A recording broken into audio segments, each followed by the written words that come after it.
好，我来照顾你哩。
Good morning.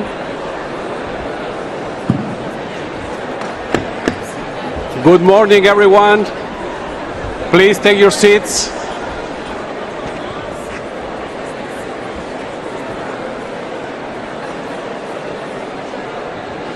Dear colleagues, dear friends, please take your seats. We're about to start.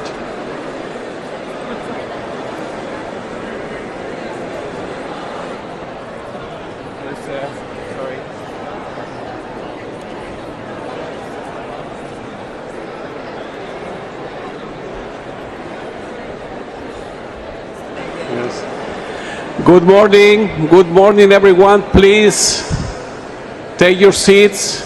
Thank you very much. We're about to start.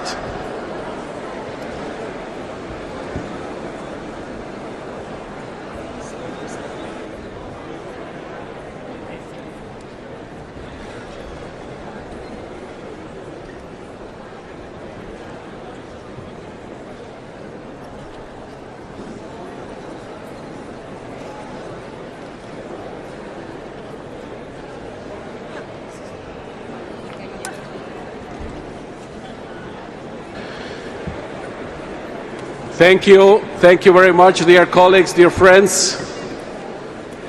Excellencies, distinguished delegates, ladies and gentlemen. It is my honor to declare open the second part of the fifth session of the Intergovernmental Negotiating Committee to develop an international legally binding instrument on plastic pollution, including the marine environment, and I call to order this fifth plenary meeting.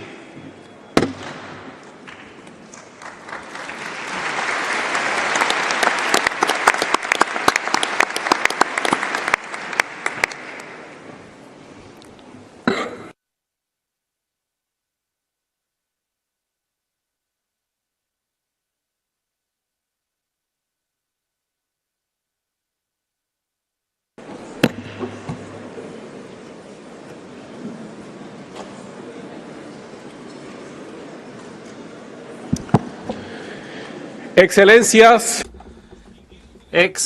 distinguished delegates, observers, colleagues, and dear friends, I would like to begin my statement by addressing you in my mother tongue, Spanish, in order to warmly welcome you to the Palace of Nations for the resumed fifth session of the Intergovernmental Negotiating Committee. The Palace of Nations is a historic venue which was built to provide a home to the ideals of peace, freedom and cooperation among nations, and has witnessed key moments of multilateral diplomacy. Thus, we are in an enabling environment so that our will to work will translate into positive outcomes. Please allow me to begin by extending heartfelt thanks to those whose commitment and dedication has brought us to this critical moment. To Inga Anderson, Executive Director of the United Nations Environment Programme, for her constant guidance and unwavering defence of environmental multilateralism. Thank you very much, Madam Executive Director. To Jyoti Mata Philip, Executive Secretary of the Intergovernmental Negotiating Committee, and her outstanding team, thank you for supporting this process with professionalism, transparency and tireless dedication. Thank you so much, Jyoti. And to Katrin Schneeberger, Director of the Swiss Federal Office for the Environment, thank you for your generous welcome to Geneva, the bulwark of multilateralism and cooperation amongst peoples, and for your country's support throughout this process. I would also like to acknowledge the constant support of UNEP's staff, the INC Secretariat, and the United Nations office at Geneva. Your logistic and technical support has provided us with the necessary foundations for fruitful work. Thank you so much for that. I would also like to welcome observers participating in this meeting. I'd like to thank you for your valuable perspectives, technical skills and innovative ideas.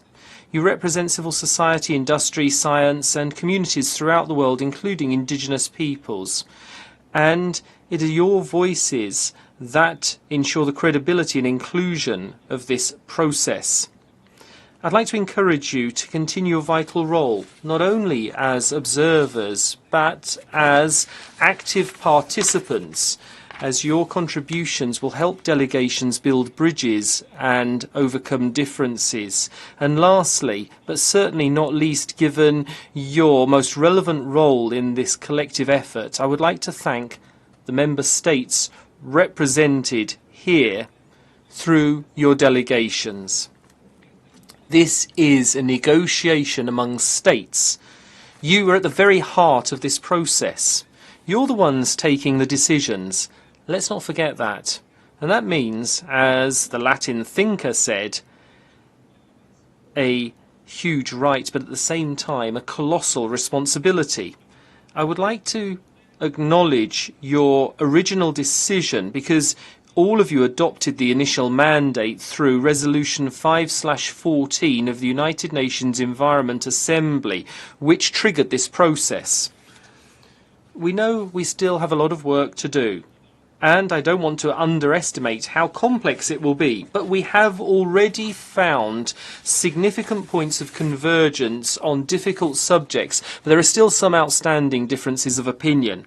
Nevertheless, I trust that there will be enough political will to overcome them, the same will that has helped us make progress in our work and brought us to the brink of a historic moment.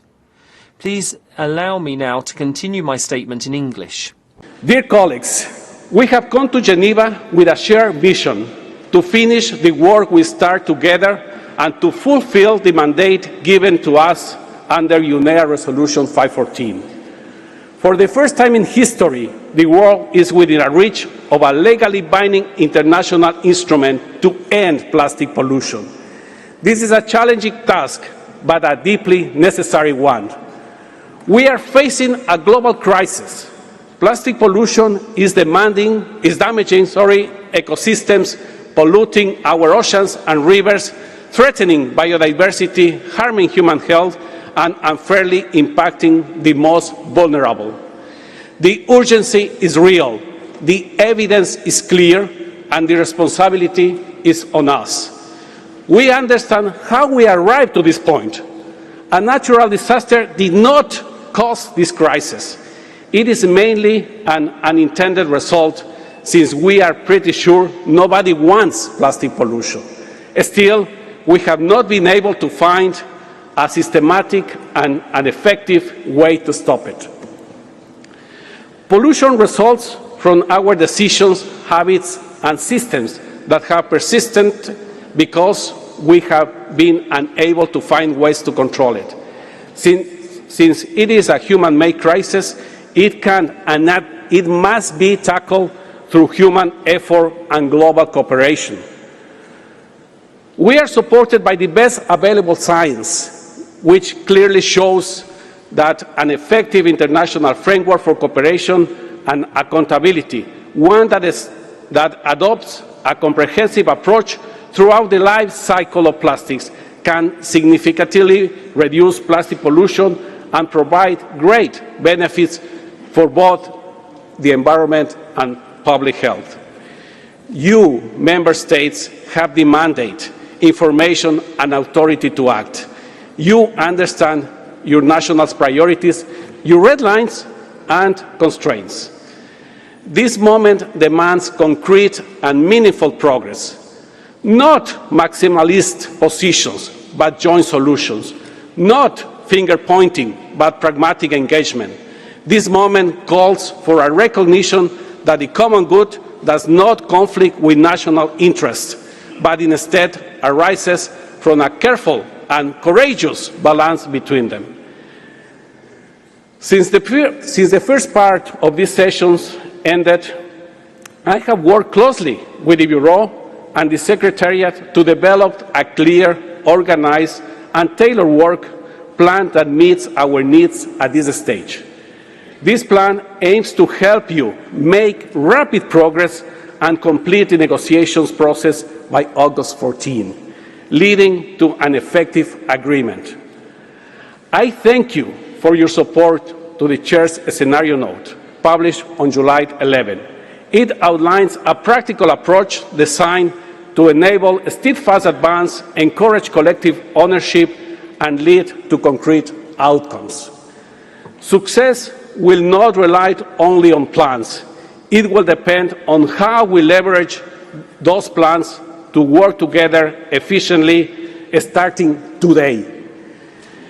The early days of these resumed sessions are crucial. They should be marked by engagement, urgency, and a shared understanding that every hour matters. These days will set the rhythm, tone, and foundation for the final push toward achieving a successful conclusion. I urge delegations once again to approach this meeting with a spirit of collaborative engagement and increased ownership of the text. Remember, we are not just reviewing a document, we are setting the foundations for a global tool that could change the future of environmental history. And I must say, I'm confident in your constructive and intelligent contribution assignment. You are professional negotiators, experienced diplomats, and representatives of countries committed to a better future. I have full confidence in your ability to rise to this challenge.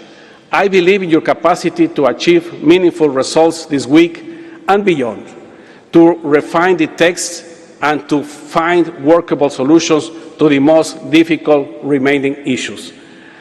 I also want to thank and recognize the great work of our Bureau members and co-chairs of the contact groups. They have been taking on a demanding responsibility, and I trust their ability to lead productive, solution-focused discussions. I encourage delegations to support our co-chairs' efforts and empower them to help us find common ground, reach agreements, and move the process forward in good faith. Colleagues, allow me to recall a fact that I believe is clear to all of us. Time is of the essence. The world awaits substantial news from Geneva. People across continents are watching us with hope. They relied on this process to deliver not just promises, but real results. Let's see August 14 not as a deadline, but as a day of achievement. We need to complete a historic task by August 14 with an agreement that is effective, inclusive, implementable, and capable to evolving. I know that this won't be easy, but history is not built on comfort. It is built on courage, teamwork, and compromises.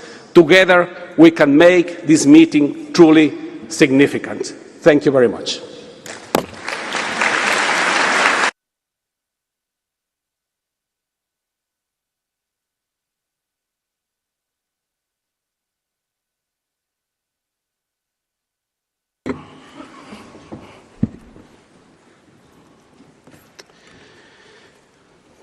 Thank you very much. It's now my pleasure to invite the Under-Secretary General and Executive Director of the United Nations Environment Programme, Ms. Inger Anderson, to deliver her opening remarks.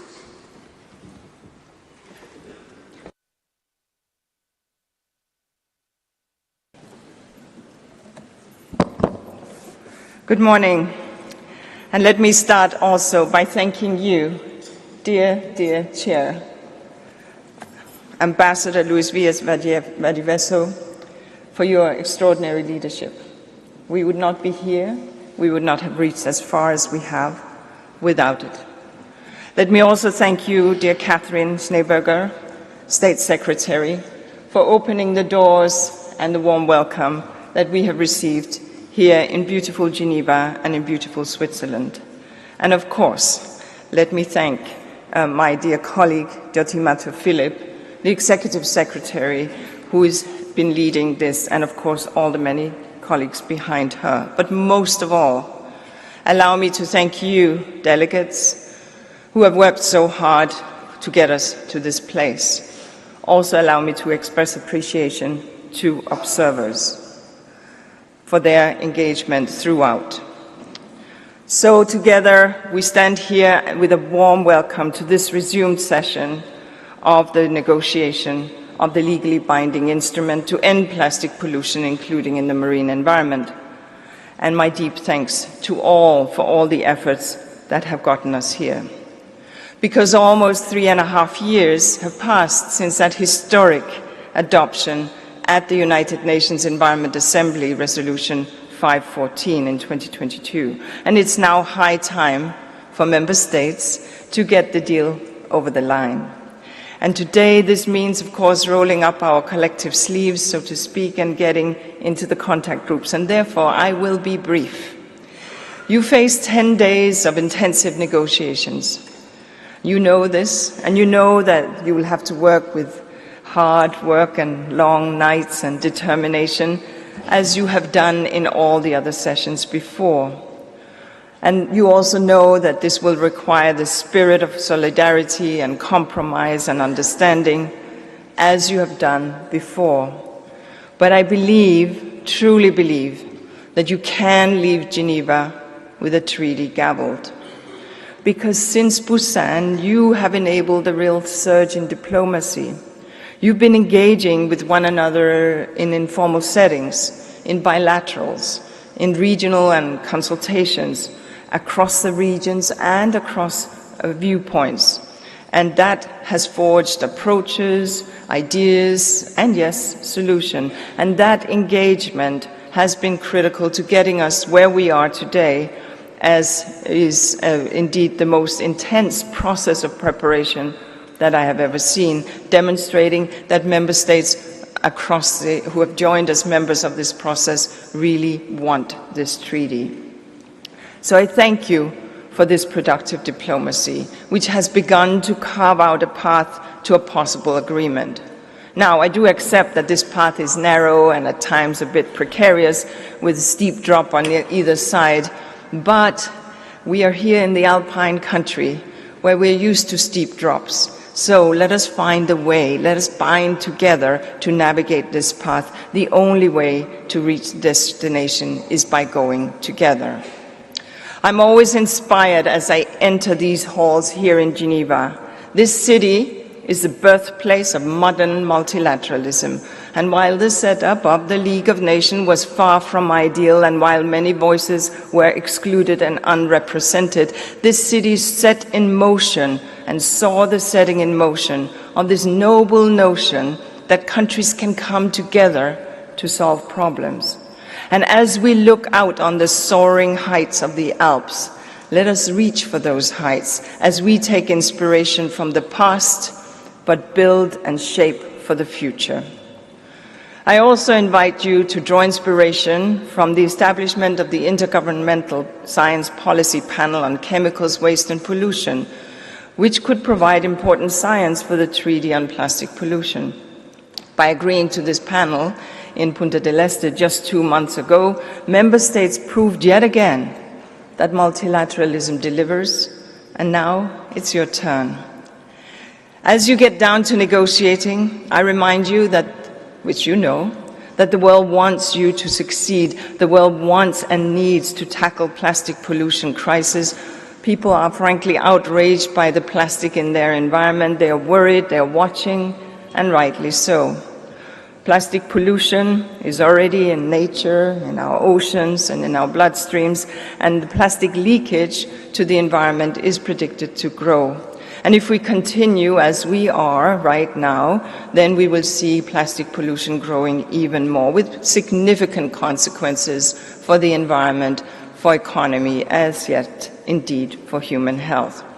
I know that you know this, and I also know that you know that it is in your hands to get this done and make sure that we get this treaty gavelled. It is in your hands to protect ourselves, the environment, and future generations. It is in your hands to turn the plastics pollution challenge into an opportunity of solutions and new beginnings. And I want to assure you that we at UNEP, we will be there to support you. But ultimately, of course, the path is paved by you. So I ask you to reach across the aisle and start crafting the chair's text into that final agreement, one that draws on the many areas of convergence, one that starts with real strength, but also includes the hooks for future developments, and one that sets the world on a path to end plastic pollution forever. Thank you.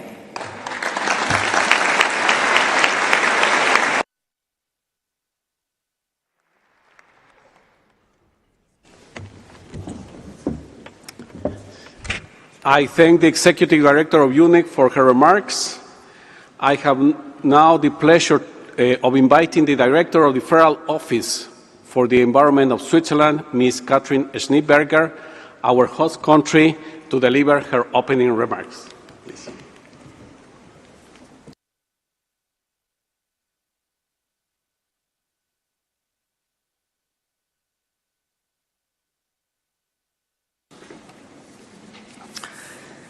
Mr. Chair, Madam Executive Director of the United Nations Environment Programme, dear Inger, Madam Executive Secretary of the INC on Plastic Pollution, Excellencies, distinguished colleagues.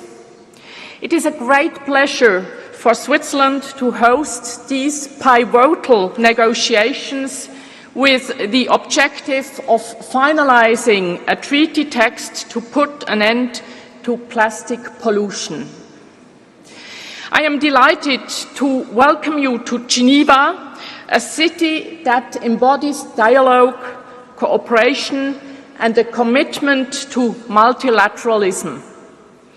Geneva is a global hub for environmental governance, particularly in the field of chemicals and waste. The reason that brings us together is clear. We want to end plastic pollution. We want to protect human health and our environment. And we want to do that now. However, we must also acknowledge that multilateralism is facing challenges.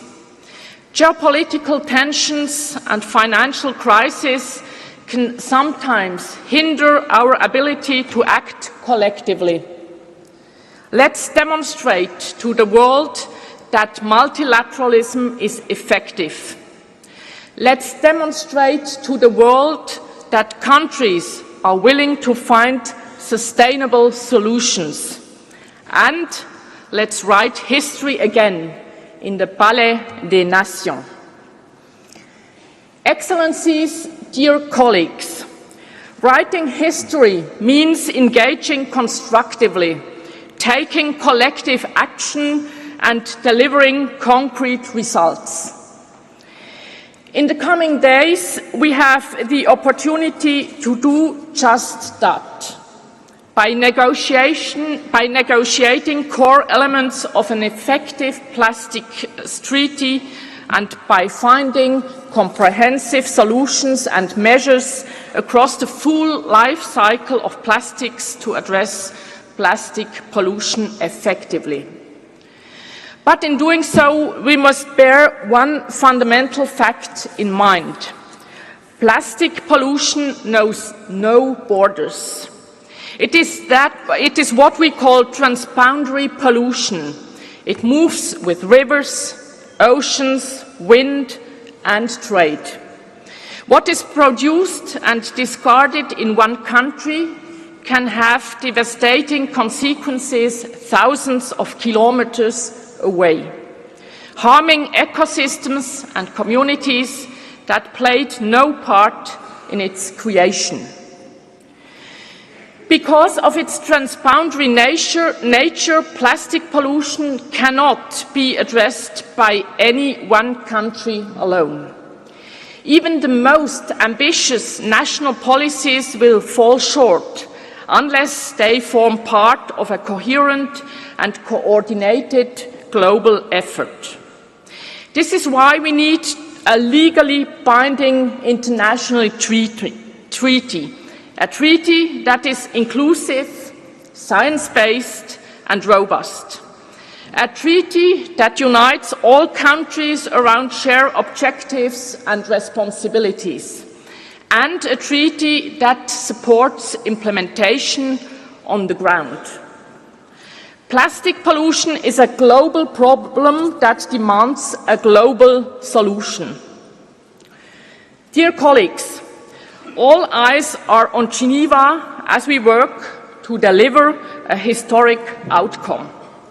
A successful INC 5.2 will not only be essential to mitigate the environmental, social and economic threats posed by plastic pollution, but it will also send a strong signal for multilateralism. In this context, Geneva's existing expertise and structure are significant. I wish us productive negotiations, a spirit of openness, and a session that raises to meet the urgency of the challenges before us and the hopes that bring us together. I thank you for your attention.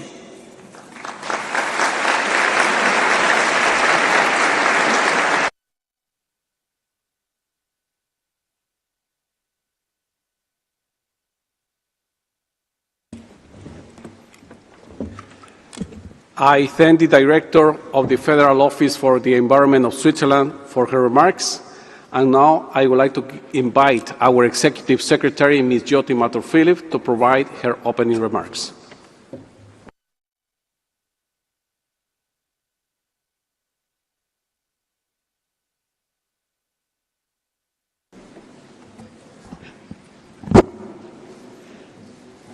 Thank you, Chair.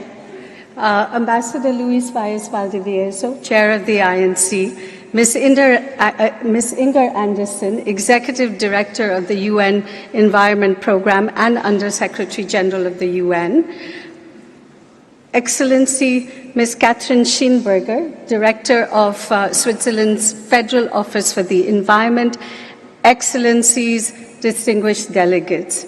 It is an honor to welcome you to the resumed fifth session of the Intergovernmental Negotiating Committee on Plastic Pollution. I begin by expressing my sincere gratitude to Switzerland for hosting us for INC 5.2. I would also like to express my appreciation to our colleagues here at the UN Office of Geneva for their incredible support and tireless efforts in facilitating the arrangements that have made this session possible. My deepest gratitude to the Chair of the INC for his leadership throughout his mandate since taking this very difficult mantle at INC3 in Nairobi in 2023, and to his incredible team too. Thank you. I would also like to thank Ambassador Gustavo Meza Quadra for his leadership till INC3. And of course, my deepest thank you to Ms. Anderson for her guiding hand, keeping us steady through all the turbulent and calm waters over the last 3 years. From UNEA 5.2, where this historic process began, to INC 5.2, we see not only symmetry in numbers, but also in our strengthened resolve. What was set in motion in Nairobi has weathered complexities, moments of challenge, and hard-won progress. And it is precisely this shared endurance that strengthens our resolve and brings us determined and forward-looking to this historic hall today and the birthplace of modern multilateralism. I'm deeply grateful to the members of the committee for your steadfast commitment over the past 3 years. My gratitude also extends to observer organizations whose ongoing engagement, deep expertise, and valuable insights reinforce the essential importance of inclusive and collaborative environmental multilateralism. I would also like to take this opportunity to acknowledge with great appreciation the donors whose generous voluntary contributions have been indispensable to the work of the INC and its sessions, and including the intersessional work and head of delegation meetings. Our thanks go to the governments of Australia, Austria, Belgium, Canada, Denmark, Finland, France, Germany, Ireland, Japan, Monaco, the Netherlands, New Zealand, Norway, Portugal, the Republic of Korea, Spain, Sweden, Switzerland, the United Kingdom, the United States of America, and to the European Commission. Thank you so much. Excellencies, distinguished delegates, we are a large group here these next 10 days. We have arrived here in Geneva with over 3,700 participants from 184 members of the committee and 619 observer organizations registered to attend INC 5.2. To say that we have brought together an experienced team from many different UNEP divisions, multilateral environment agreements, and of course the conference services and UN security teams to support this session alongside the extremely dedicated colleagues of the INC Secretariat. On this note, may I also remind you that the UN Code of Conduct applies to all UN meetings, and you will find this conduct available on the website. As always, you have our full support, the team's full support that is here to help you over the next 2 days, and being hosted at the Palais des Nations situates INC 5.2 within a long tradition of crucial multilateral negotiations, diplomatic breakthroughs, and international legal frameworks. It is my hope that this session will now also be part of that legacy.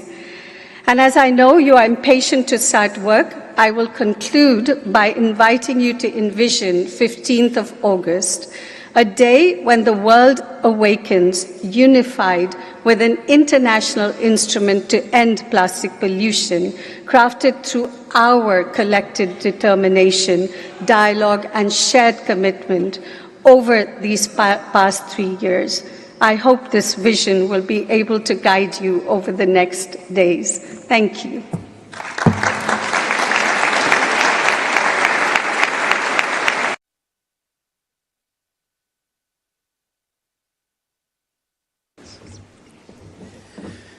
Thank you, Executive Secretary, Excellencies, distinguished delegates, ladies and gentlemen. Before I close this opening segment, I would like to voice my appreciation to Ms. Asha Challenger for her work as rapporteur of our process. Thank you, dear Asha.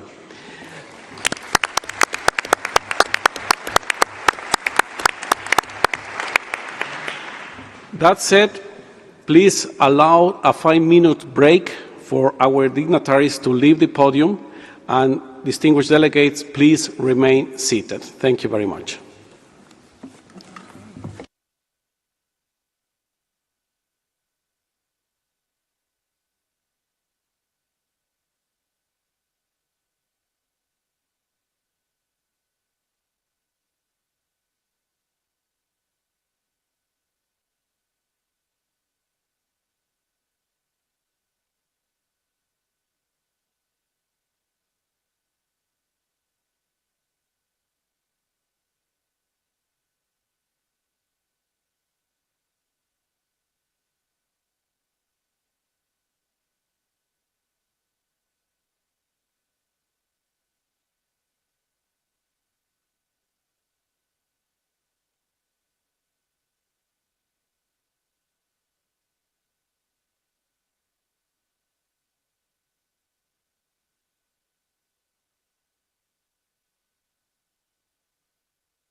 Thank you very much. Could you please take your seats?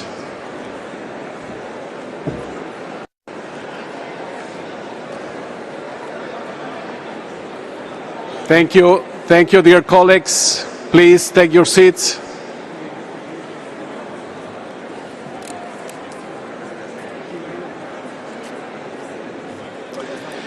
We are going to start our meeting or restart our meeting. Please take your seats. Distinguished delegates,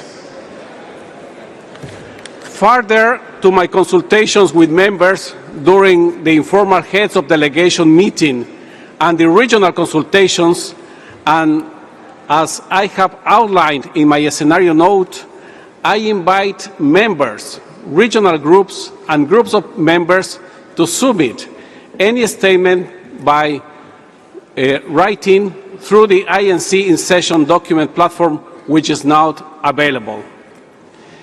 This is in the interest, this is in the interest of time and with the firm conviction that our work in the contact groups needs to have as much time as possible. Furthermore, I strongly believe that specific and technical interventions by members can be made most effectively in the contact groups. Before we proceed with the next agenda item, I would like to invite the Secretariat to provide some logistical information. Secretariat, you have the floor. Thank you, Mr. Chair. Distinguished delegates, the plenary session is being live-streamed into rooms 18 and 19 in all UN official languages to accommodate the overflow from the Assembly Hall. Both these rooms are located in Building E. The plenary meetings can be followed via the live stream on the UN Web TV. Live stream links are available on the INC 5.2 webpage. Regarding the use of microphones on the plenary floor, to request the floor, please press the button on the microphone once. The light will turn green. When the chair gives you the floor, the technician will turn on your microphone and the light will turn red. A timer will be displayed on the screen. Delegates are kindly requested to adhere to the allotted time when taking the floor. Please speak clearly and in dictation speed to facilitate interpretation. As per the Chair's scenario note, written statements in PDF format can be uploaded to the in-session documents platform and will in turn be published on the INC website. Guidance on the use of the platform is available in the instruction manual previously shared with delegations. The in-session documents platform will be open this morning and will close by close of business on Thursday, 7th August. Dedicated seating for observers in plenary will be available on first-come, first-served basis. Therefore, observers are kindly requested to coordinate amongst themselves so that those who would like to speak are given priority access to the plenary floor to deliver their statement. For time efficiency, observers are encouraged to deliver joint statements on behalf of alliances, coalitions, and groups. We will be operating a dedicated queuing system for observers' interventions using a QR code. Instructions on how to use this system have been made available on the dedicated observer seats on the ground floor of this plenary hall. Meeting documents are available on the INC 5.2 webpage. A live daily schedule is accessible via the Plastic Pollution Negotiations mobile app, as well as on the INC 5.2 website. Delegations are encouraged to download this app. The same schedule will appear on the electronic screens inside the venue. We wish to remind you that the Swiss Federal Council, the State Council of the Republic and Canton of Geneva, and the Executive Council of the City of Geneva will be hosting a welcome reception this evening from 6:15 p.m., which will be held directly behind this Assembly Hall in the Cour de Nord. Finally, a few words on our venue. The venue will be accessible between 7 a.m. and 8 p.m. daily. Members of the committee can access the venue via the Peace Gate between 7:30 a.m. and 7:30 p.m. daily. After 8 p.m., no entry is allowed, and exit is only possible via the Plenary Gate. More detailed information can be found in the INC 5.2 information note for participants.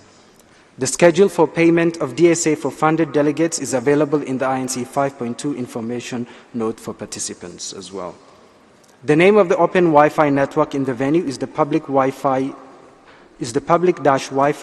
UNOG. Lunch breaks are scheduled every day from 1 p.m. to 3 p.m. There are catering facilities in Building A and Building E.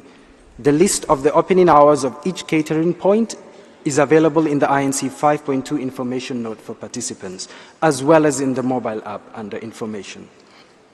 Delegates are reminded that food and drinks are strictly not allowed in any of the meeting rooms in this venue. Bottled water with the necessary precaution are permitted. The tap water in the venue is safe to drink and poses no health risks. Delegates can therefore use tap water to refill their bottles.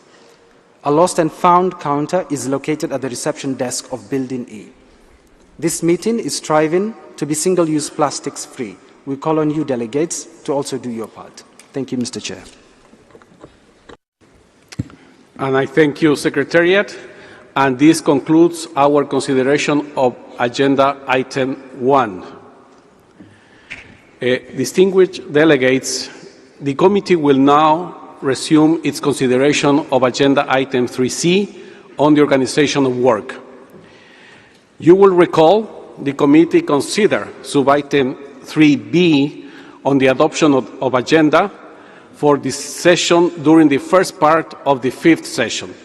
The committee adopted the agenda for the session as contained in document UNEP/PP/INC.5/1, which has now been issued as document UNEP/PP/INC.1/1/Rev.1.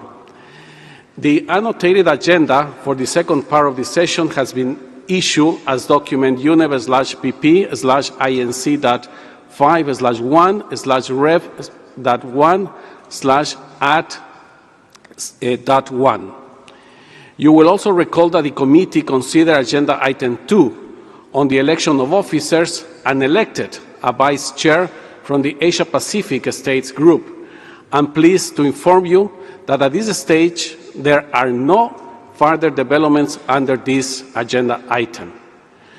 With that regard, the Agenda Item 3A on the adoption of the rules of procedure, you will recall that we also considered this item at the beginning of our session 5th, and there are no new developments under this item. I want to recall that in accordance with the decision of the Intergovernmental Negotiating Committee at its first session, the draft rules of procedure as set out in the document UNEP/PP/INC.5/3 continue to apply to its work on provisional basis, with the exception of the bracket text in Rule 37. You will also recall that at the second session, the committee decided to adopt the following interpretive statement relating to Rule 38, Paragraph 1, on the draft rules of procedure. The Intergovernmental Negotiating Committee understands that, based on discussions on the draft rules of procedure for the Intergovernmental Negotiating Committee, there are differing views among Intergovernmental Negotiating Committee members on Rule 38, Paragraph 1, and its reflection in the report of the Intergovernmental Negotiating Committee on the work of its first session. Therefore, the provisional application of Rule 38, Paragraph 1 of the draft rules of procedure has been a subject of debate. In the event that Rule 38, Paragraph 1 is invoked before the rules are formally adopted, members will recall this lack of agreement. I trust that we will complete our work here in Geneva in a spirit of good faith and cooperation. I count on your support to ensure that we can work together constructively and effectively. Distinguished delegates, I will now outline the organization of work for the second part of the fifth session as contained in the scenario note for the resumed session issued as document UNEP/PP/INC.5/INF/13. Given the limited amount of time available to us at this resumed session for the completion of our negotiation process, it is essential that we organize our work with the aim to promoting a successful session that delivers on the mandate of UNEA Resolution 514. Our entire approach to the organization of our work must be guided by the objective of completing our negotiations by achieving agreement on the text of an international legally binding instrument and identifying any issues for consideration by the diplomatic conference. We should focus on bridging remaining gaps, resolving differences, and finding a common way forward in achieving agreement on the text of the instrument. The committee might also wish to consider reflecting in the report of the session any issues that might need to be considered by the Conference of the Party. I have been consulting with members, including through regular Bureau meetings and the informal heads of delegation meetings on 30 June to 2 July 2025, and on July 18, on the most effective way to organize our work to support the finalization of the text of the instrument at this resumed session. Based on these consultations and our common objectives, I'm proposing the organization of work as follows. As you will recall, the committee agreed that the draft text circulated by the chair on 1st December last year will be used as the starting point for negotiation of the future instrument at the resumed session.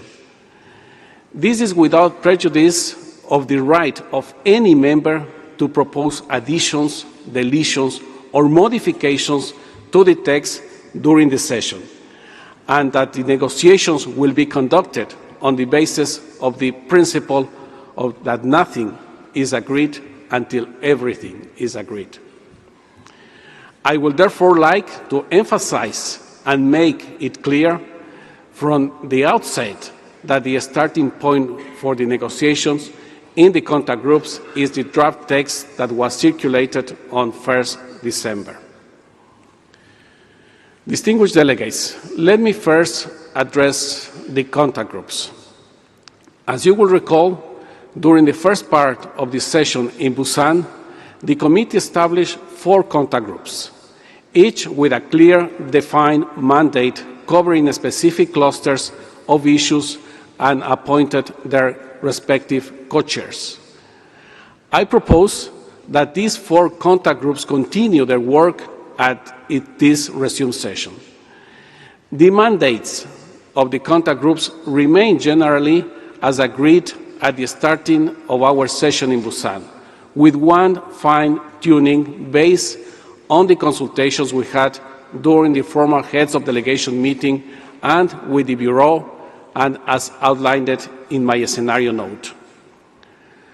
I have also noted in my scenario note that 2 of the co-chairs originally appointed in the first part of the session to facilitate the contact groups are no longer available to serve in this capacity. I wish to take this opportunity to extend my appreciation to Mr. Boachi of Ghana and Ms. Min Young of the Republic of Korea for their contribution to the work of the committee in their capacity as contact group co-chairs.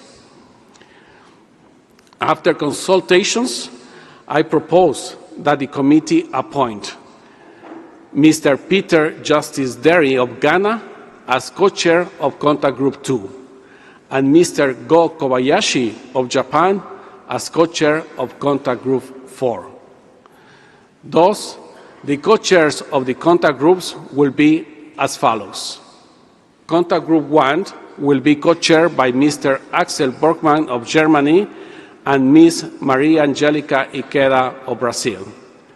Contact Group 2 will be co-chaired by Ms. Tulia Toika of Finland and Mr.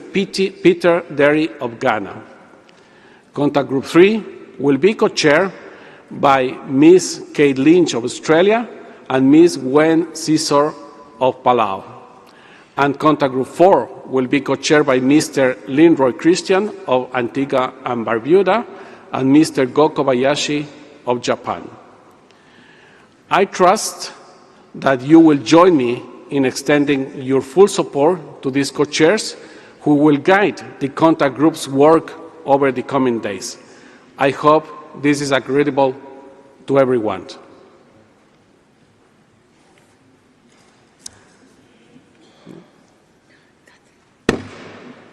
Thank you very much.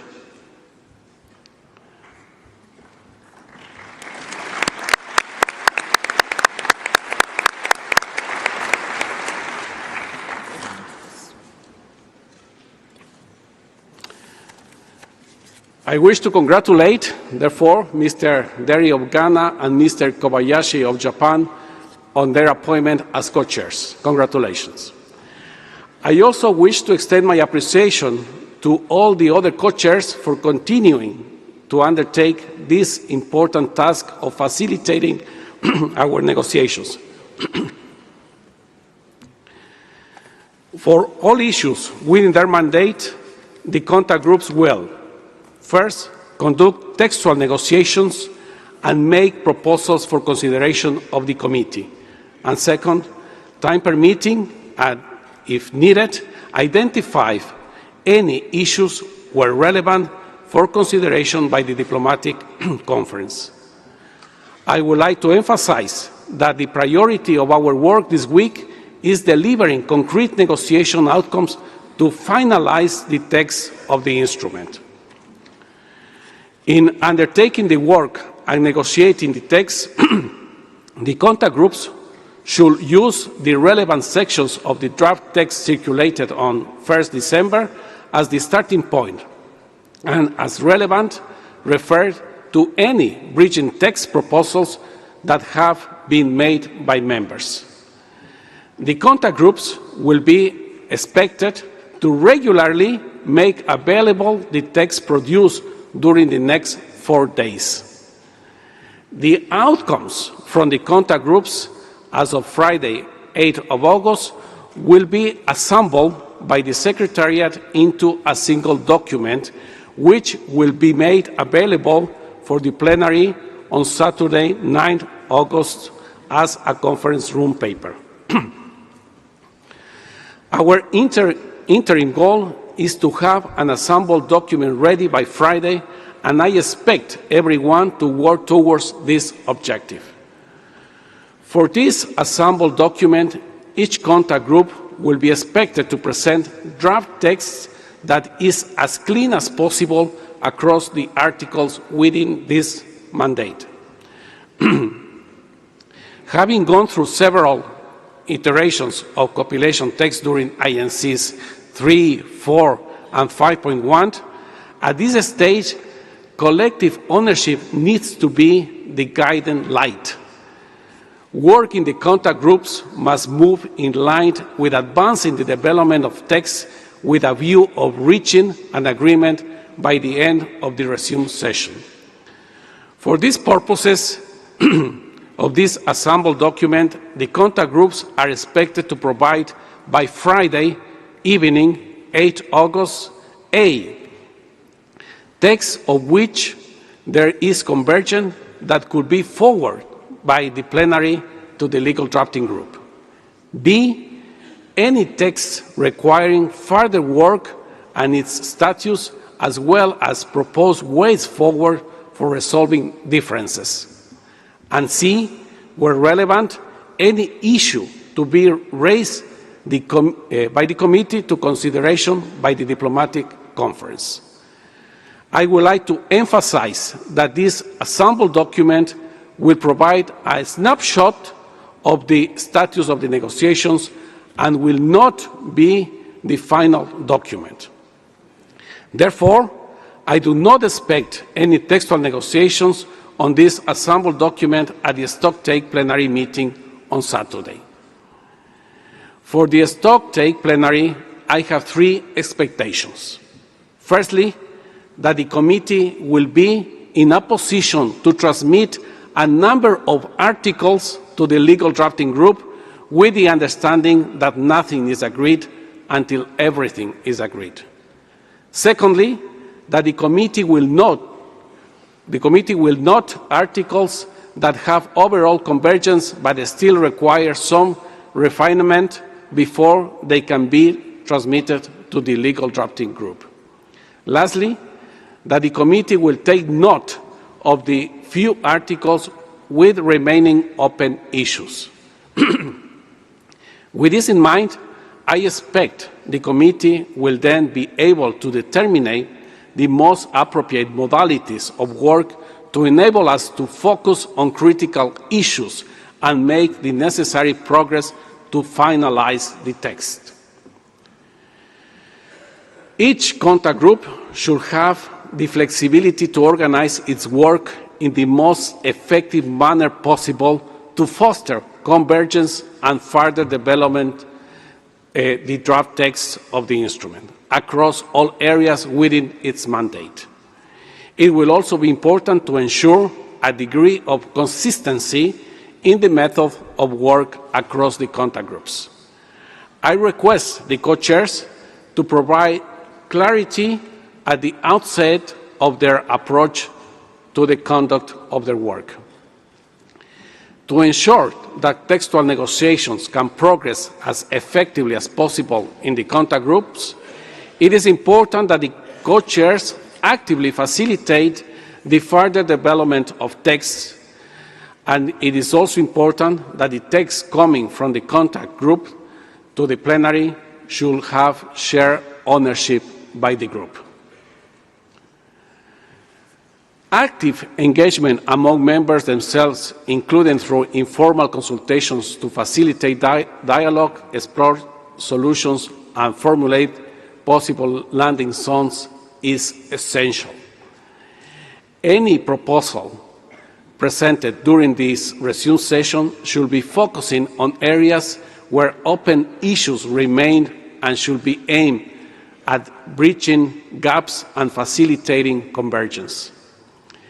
Members wishing to present such a bridging proposals for consideration in the relevant contact group are strongly encouraged to submit them jointly and after consultations with other members. For bridging proposals to be considered, they also need to be presented orally and negotiated in the contact groups. Bridging proposals might be submitted on the in-session document platform. As informed by the Secretariat, in the in-session document platform will open this morning and will close by close of business on Thursday, 7th of August.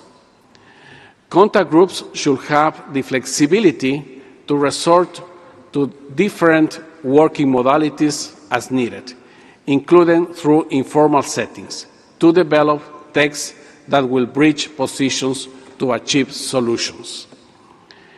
Any outcomes of such an informal work by members should be reported to the contact groups in full for its consideration. I'm aware that there are several cross-cutting issues that are related to a number of articles. I encourage contact groups to coordinate on such issues, including through the co-chairs and, when appropriate, in consultations with me, the chair. Turning now to the legal drafting group, I would like to remind delegates that this open-ended group established at our fourth session remains in place. Its mandate is to conduct a review of the draft text forward to it by the Committee for Legal Soundness and Consistency, and to provide recommendations on the wording without reopening substantive policy discussions. The committee also agreed that in its work, the legal drafting group will not consider policy issues, and any policy issues it might identify in the course of its work will be referred back to the committee. The meetings of the legal drafting group will be convened by the co-chairs, Ms. Annick Baudouin of Canada, Mr. Jean Kenfag of Cameroon, and Mr. Eyad Al-Hubra of Saudi Arabia. As and when needed, to consider draft text referred to it by the committee. I would like to remind delegates that the legal drafting group is not a negotiating body, nor is it a decision-making body. What the group does is present recommendations on the legally sound wording for consideration by the committee in plenary. It is ultimately the committee that agrees on text. We should endeavor to refer draft text as early as possible to the legal drafting group. I, therefore, invite contact groups when working on the text during the next several days to flag in their reports to the plenary any provision that they consider sufficiently developed to be reviewed by the legal drafting group. I want to emphasize that forwarding text for legal review does not imply that this text is fully agreed. As always, we are guided by the principle that nothing is agreed until everything is agreed. On the schedule for this resumed session, the overall plan for the week is annexed to my scenario note and has been published on the session website. 2 or more contact groups might also agree to jointly discuss matters within their respective mandates as needed. During our plenary meeting on Saturday morning, 9th August 2025, we will need to collectively take stock in light of the outcomes of the contact group's work in the first 4 days and assess the progress made. With that, we will consider any adjustments to the modalities of work to allow us to focus options to achieve agreement on open issues. At this meeting on Saturday, each contact group will be expected to report on any draft text that could be referred to the legal drafting group and on the state of play of any outstanding issue within its mandate. I wish to reiterate that no more than 2 contact groups meetings will be scheduled in parallel. In addition, a schedule for days 1 to 4 has been published, while specific time periods are proposed to be tentatively allocated for meetings of each of the 4 contact groups up to including day 3, 7 August 2025. The exact schedule will need to be reviewed as negotiation progress to reflect the actual needs of each contact group on a daily basis. I have had numerous consultations on the schedule for this resumed session with members and regions. Based on those consultations, I have strived to allocate time in balanced manner across all contact groups. This schedule of contact groups meetings will be updated daily and made available on the website and through the app in the evening of the previous day. The next plenary is currently scheduled for Saturday, 9th of August. At this point, we might need to consider any adjustments to the modalities of work to allow us to focus on avenues and options to achieve agreement on open issues. There will also be the opportunity for plenary meetings to be convened over the course of the week as needed. Sunday, 10th August, is a reserved day without any formal meetings to allow for informal consultation among members. I encourage members to utilize this time to continue their informal dialogues and bridging proposals. I also encourage regions to make use of this time to consult amongst themselves and identify solutions to the remaining open issues.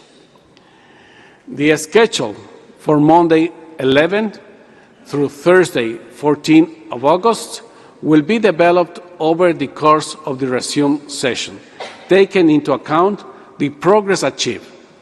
to allow us to focus on outstanding issues to finalize the resumed sessions successfully. Under Agenda Item 4, I will also like to propose that during the plenary on Thursday, 14 August 2025, the committee considers the text of the instrument with a view of its formal approval. Next, let me outline the indicative plan for the remaining agenda items. Oh, thank you.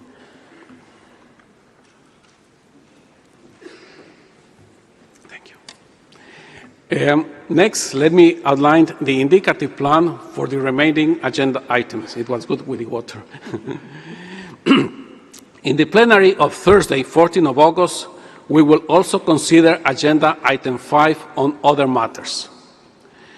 Should there be any issue that the committee might wish to refer for the consideration of the diplomatic conference for its consideration, this can be addressed under this agenda item. I will also invite the Executive Director of UNEP to inform the committee on the next steps regarding the diplomatic conference under this agenda item. Further, under this agenda item, I will invite the Secretariat to present the practice on how approved texts of treaties are reviewed for minor editorial adjustments, as well as the process through which all language versions can be verified. Should any member wish to raise any other matters under this item, I invite you to inform me at this plenary meeting. During the plenary meeting on Thursday, 14 of August, the committee will also consider Agenda Item 6 on the adoption of the report of the session.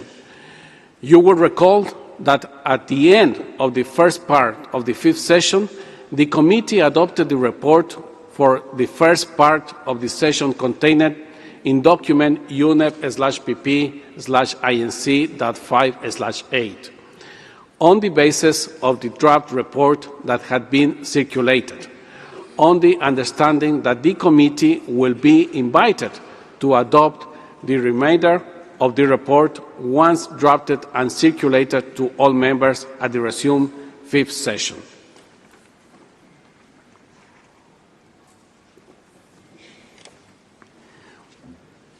In this connection, the committee will be invited to consider and adopt the remainder of the report of the work of the first part of the fifth session under this agenda item and the draft report for the second part of the session, capturing the early parts of the proceedings and discussions during the resumed session. Finally, on Thursday, 14 August, the committee will consider Agenda Item 7 at the closing of the session. I believe that this mode of operation, built on the basis of discussions in the Bureau, dialogues with members, including in the informal heads of delegation meetings, will allow us to be most productive over the next 10 days. I take it that we can proceed together with the approach just outlined.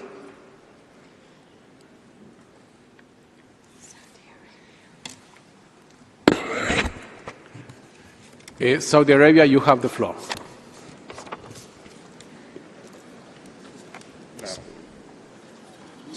شكرا سيدي الرئيس. سيدي الرئيس. Thank you, Chair. On behalf of the Arab Group, I would like to make a statement regarding the working methods. Change the language here. How do we do that? This one here? Okay.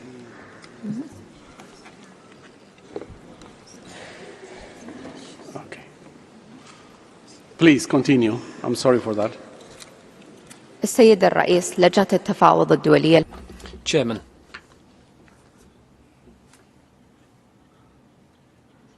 Chair of the Intergovernmental Negotiating Committee, ladies and gentlemen, on behalf of the 20 member states of the Arab group and over 440 million people, I have the honour to deliver this statement. We're convinced that the mandate in Resolution 5/14 is extremely important. It will allow us to work for a common goal. This means to tackle plastic pollution. This resolution is the basis for our work, and it recognises the specific circumstances of developing countries and their level of development. The resolution also insists on common but differentiated responsibilities between developed and developing countries. It also considers certain circumstances as evoked in the Rio Declaration. With regard to our working methods, we're worried about Article 6. It has been included in the programme of work for contact groups. This is despite repeated appeals from various groups, including some which are in favour of the article. We believe that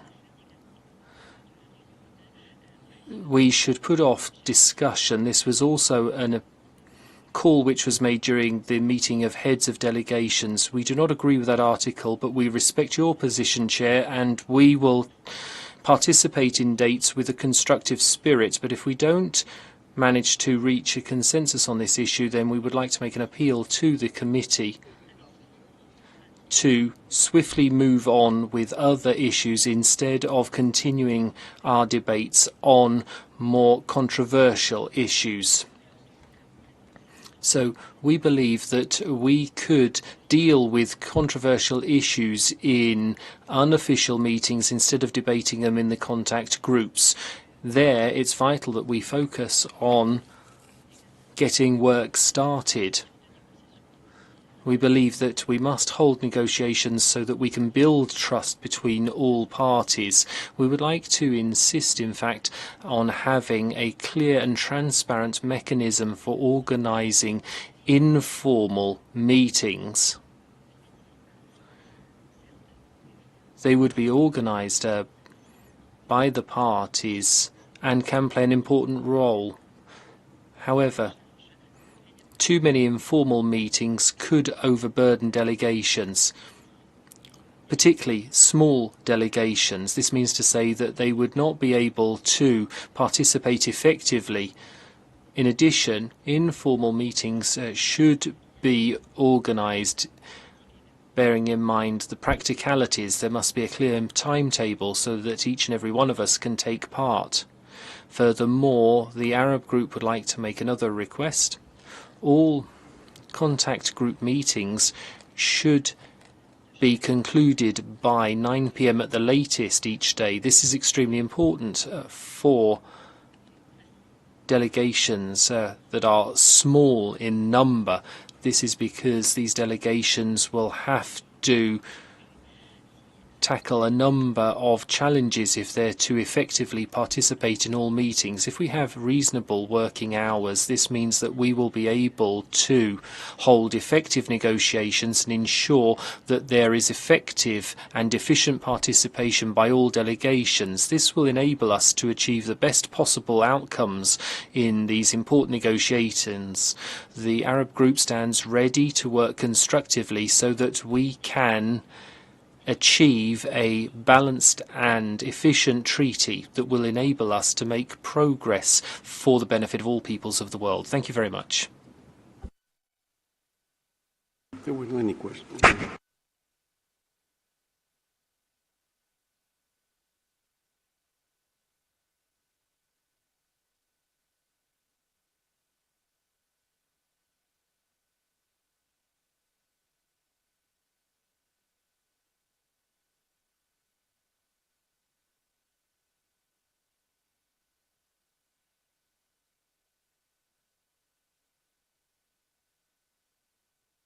I thank you very much, Saudi Arabia.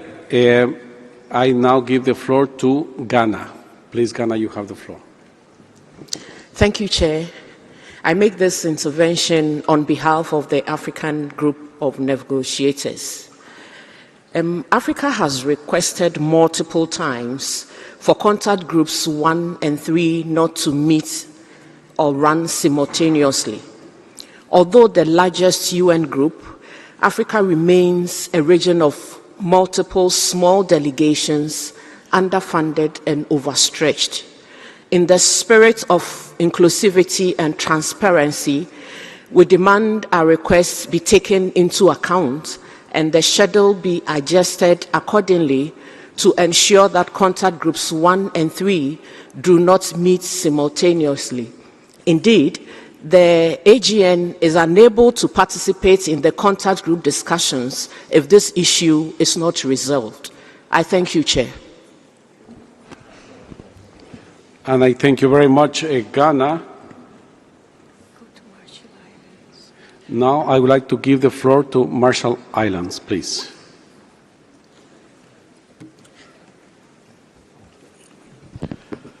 Accidentally pressed the button, Chair. Thank you.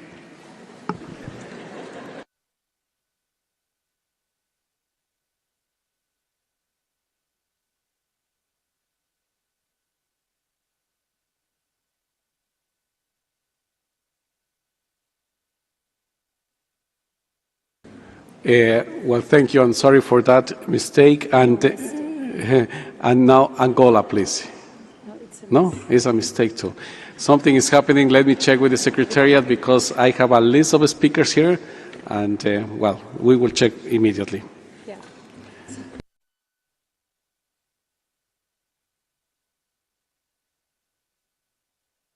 Now the list of speakers is gone. Sorry for that. I thank you very much, and I thank you very much for your comments and also for the constructive way that you are approaching to this session. We have worked actually quite hard on those schedules and trying to find the perfect balance and perfect weight also in sequencing the different articles.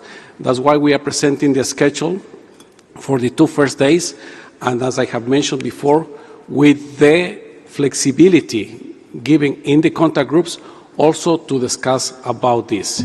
What I will propose is to take the schedule as we have presented, and we will review and take, of course, into consideration the comments and also the proposals that you have presented from the African group to for the days after this the work, starting from day 3, and also we reconsider the schedule for tomorrow, actually for day 2, depending also seeing what you mentioned of not having those 2 contact groups at the same time, 1 and 3. So may I take that we could go on the schedule as it has been presented? Thank you very much. Ghana, please, you have the floor. Thank you, Chair. Chair, I do want to remind you that this request was made during the heads of delegations meeting because there was the same challenge. And I do recall that in plenary, you gave us your word that the co-facilitators will handle it during the contact group discussions. It never happened. It never happened, and the 2 groups met simultaneously. May I kindly request, Chair, that we get a resolution to this before we move into contact groups. I thank you. And I thank you very much, Ghana. Yes, I think we can revise. Let me just give me some minutes to do so, and I come back to you.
Thank you very much, dear colleagues, and thank you very much to the African group. My task as chair is also to give these possibilities and as a principle guiding our negotiations that you members feel comfortable in these negotiations and also in the contact groups. So we are working and we have a proposal. So contact group 1 and 3 won't meet at the same time. Instead, it will be contact group 2 and 3 meeting at the same time, and then contact group 1 and 4 meeting at the same time. So we change 3 for 4 today and also tomorrow. I hope that that will be agreeable for everyone. We have Iran, but Brazil is voting.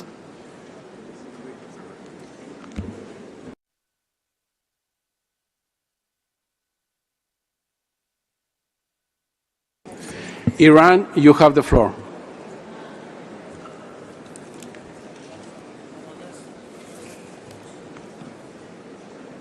Thank you very much. Iran, have you asked for the floor? Yes, thank you very much. Please, you have the floor. Good morning, colleagues.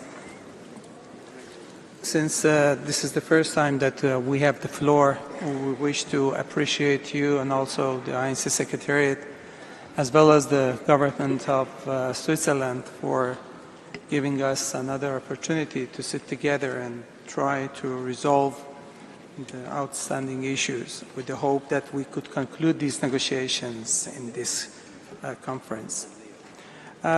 Since a part of my concerns have been raised previously by distinguished speakers of African Group, Ghana, and also Saudi Arabia, I do not repeat them, and thank you very much for the resolution of simultaneously contact group meetings. My suggestion is with respect to diplomatic conference and the references for raising some issues for consideration by the diplomatic conference. Since the issues for consideration by the diplomatic conference should be limited to the areas agreed upon during INC 5.2, which need to be highlighted in the draft resolution.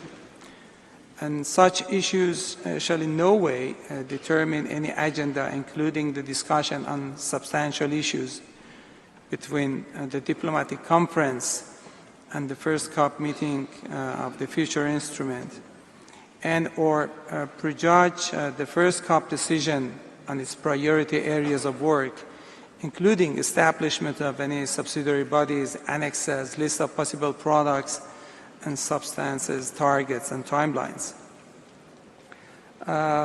So the diplomatic conference should be of ceremonial nature and nothing more than it. And we expect that we can stick to this understanding, since this is exactly the language of Article 12 of the Union Resolution 5/14, which only requests the Executive Director to convene a diplomatic conference for the purpose of adopting the instrument and opening it for signature. Thank you.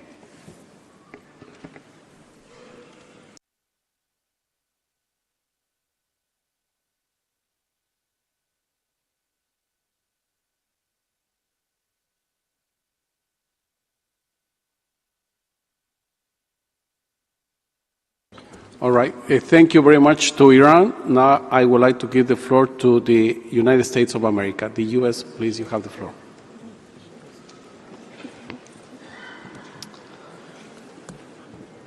Thank you very much, Chair. Good morning, colleagues. Let me start by expressing my thanks to you, Chair, and also to UNEP for all the work you've done in advance of this meeting to get us prepared. I just wanted to ask for a little bit of clarification. So, with respect to the proposal to swap the organization of the contact groups, I maybe just have a couple questions about this. In principle, to us, we're actually quite flexible. The issue is, We prepared for the meeting using the scenario note proposed, as we understood it, by the chair and endorsed, we had understood, in the Bureau meetings. And thus, we have brought a team here that is actually prepared, and we have certain people that bounce in between contact groups that have prepared for the meeting and the negotiations with the particular pairing that had been proposed for us to use at the meeting. So we're going to need just a couple of minutes. We just need a little bit of time here to actually think through what this means. As I said, I don't think, in principle, this wouldn't have been a problem for us, but it's not the way that we prepared for the meeting, precisely because it's not the way that had been proposed. So that's the first thing. We need just a couple minutes to sort through this. Secondly, Chair, I would actually like to hear and understand better from you, to have a more detailed readout of what it was that the Bureau did in taking up this issue. So normally the Bureau is the group that we as the parties, as the member states, entrust with working through the organizational details like this. The Bureau has regional representation, and so the idea is that the Bureau comes together, there should be regional buy-in, not on substance, but as it relates to having a good, clear, agreed process that everybody understands moving forward, rather than say what we're doing right now, which is debating the actual processes and organization of contact group schedules in the plenary session. In fact, to us, that's the fundamental and core task of the Bureau for efficiency, to be able to organize ourselves using the structure of the Bureau. So perhaps could I, as we take a moment internally in our delegation to talk about how we are reorganizing ourselves, much like the Africa group said, this current schedule presents some problems to them. Just to be honest, we would have expected that to be raised in the Bureau, debated there, and it would have been much easier to try to find solutions to this issue in the Bureau itself, which to us is the actual purpose of the Bureau. So I'd specifically request, Chair, that you provide us some flavor of what went on in the Bureau that has led us to where we are. And this delegation and perhaps others will then have a few minutes to sort of give a little bit of consideration to this proposal to change the organization from what we expected coming into this meeting. And then finally, Chair, could I ask you to please clarify specifically, I had heard Saudi Arabia on behalf of the Arab group make a suggestion with respect to Article 6. Could you please clarify, and it was a procedural related request as I understood it, if I could ask you to please clarify our path forward on that. Thank you. And I thank you, the U.S., the United States. Now I give the floor to Iraq. Yes. شكرا سيد الرئيس. إن وفد. Thank you, Mr. Chairperson. My delegation would like at the outset to express its high gratitude for your able organizational leadership of this meeting. And we would also like to thank and appreciate the state of Switzerland for their efforts in the generous hosting of this important meeting and for all the facilitation made to the different delegations. I would like to commend the exceptional preparations by UNEP as well and the Executive Secretariat for all the efforts undertaken to facilitate this meeting. At a time when my delegation would like to support the statement on behalf of the Arab group by the Kingdom of Saudi Arabia, especially with regard to item 6 of your text, which in our opinion does not include a substance that is in direct relation to the title of the item, which is supporting consumer and production processes. And here we would like to support substantive discussions in this regard. We are keen at this meeting to meet a great deal and to achieve an agreement with regard to plastic pollution that is balanced and that includes joint responsibilities and roles. This can only be achieved with a spirit of flexibility and realism, and we need to abandon all prejudices that are not directly related to the core issues of plastic pollution. We are all after one aim, and we need to put aside our differences in order to achieve consensus. Important principles such as the sovereign right of the use of natural resources of each country and the differentiated responsibility between developed and developing nations, these are all core elements that will enable success, and this has been the case for all those who preceded us in this process. I will leave aside all the technical aspects of our interventions, Mr. Chairperson, to all the respective contact groups. Thank you, Mr. Chairperson. And I thank you, Iraq. And now I will give the floor to Senegal. Please, Senegal, you have the floor. Merci. Thank you very much, Chair. And good morning to everybody. My delegation would like to begin by thanking Switzerland for hosting this important conference, and we do hope that it will lead to success here in Geneva.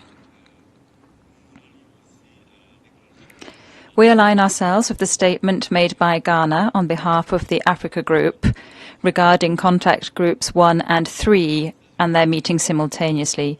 The United States are right to have raised that issue and to have referred to the Bureau, and in fact that is why we're also taking the floor now in our capacity as representative of Africa in the Bureau. This was raised within the Bureau following a letter sent to the Secretariat and the Chair by Ghana. So Africa has submitted its views to the Bureau, and we do expect those views to be taken into account. I think that when delegates or representatives of groups take the floor and express concerns, those concerns should be taken into account. This might not be the right place to do so, but it is an issue that could have been addressed some time ago. But we accept the proposal made by the Chair regarding the contact groups, so as to address the issue of contact groups 1 and 3 meeting simultaneously. Thank you. I thank you very much, Senegal.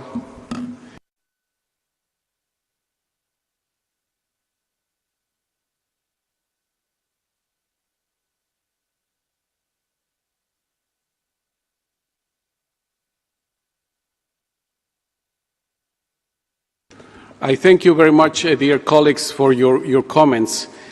It has taken us 3 years to come here to Geneva, and we are a few days to make history and to start working as soon as possible to make that possible. About the organization of work, it has been brought to the Bureau. We've been working together with the Bureau about the organization of work for this resume session. It was also presented a draft scenario note to the members of the Bureau, also to work on that clear picture, so to say, for this session. Based on those discussions, prolonged meetings also with the Bureau on organization of work, the Secretariat and I will work on the schedule that we have presented. We have received also, and thank you very much to the African Group and from Ghana, the coordination, their proposals, and the proposals could be adjusted with too much moving of the schedules, because we are moving the provisions that are we're going to be considered the same day, for today and tomorrow. And that's the proposal, so we adjust in that sense. So Group 1 and Group 3 won't meet at the same time. And that also could apply for tomorrow. And it's the same. Tomorrow is just to change, to swap two of the contact groups, to have to take the proposal from Africa, not to meet at the same time 1 and 3. About Article 6 and any other provision that we are going to deal with in the contact groups, we have to give it the chance of negotiation. We have to start from some place. And my proposal, as you have seen in the scenario note, is that we cover all provisions in these 4 days, all provisions. And I have mentioned also in my remarks here in plenary that any issue that will require extra discussions, also the contact groups and the co-chairs of the contact groups will have that flexibility to identify the need of an informal setting to start working with those specific issues. So, having said that, I will also add that we will keep working. We are meeting the Bureau every day, on a daily basis, to assess, to evaluate our progress, and accordingly to work also on the organization of work, including also the schedule. There are different alternatives the moment you want to allocate the different articles. And difficult. It's not easy to find the perfect one. Of course, there will be issues here and there. But of course, we can work together with the Bureau in that regard. So having said that, once again, I will propose to change to swap actually contact group 4 with contact group 2 today and tomorrow, so contact group 1 and 3 don't meet together. So I could, where is it? Oh, 2 and 3 no.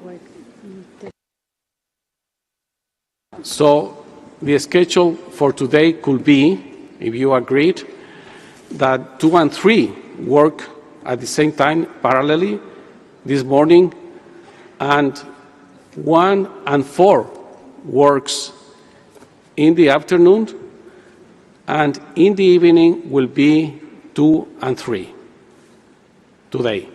And tomorrow will be in the morning 1 and 4. In the afternoon will be contact group 2 and 3, and in the evening it will be here, 1 and 4 tomorrow. Once again, I ask for your flexibility and constructiveness to accept this and move into the negotiation contact groups where we can also raise our ideas, our suggestions on these matters.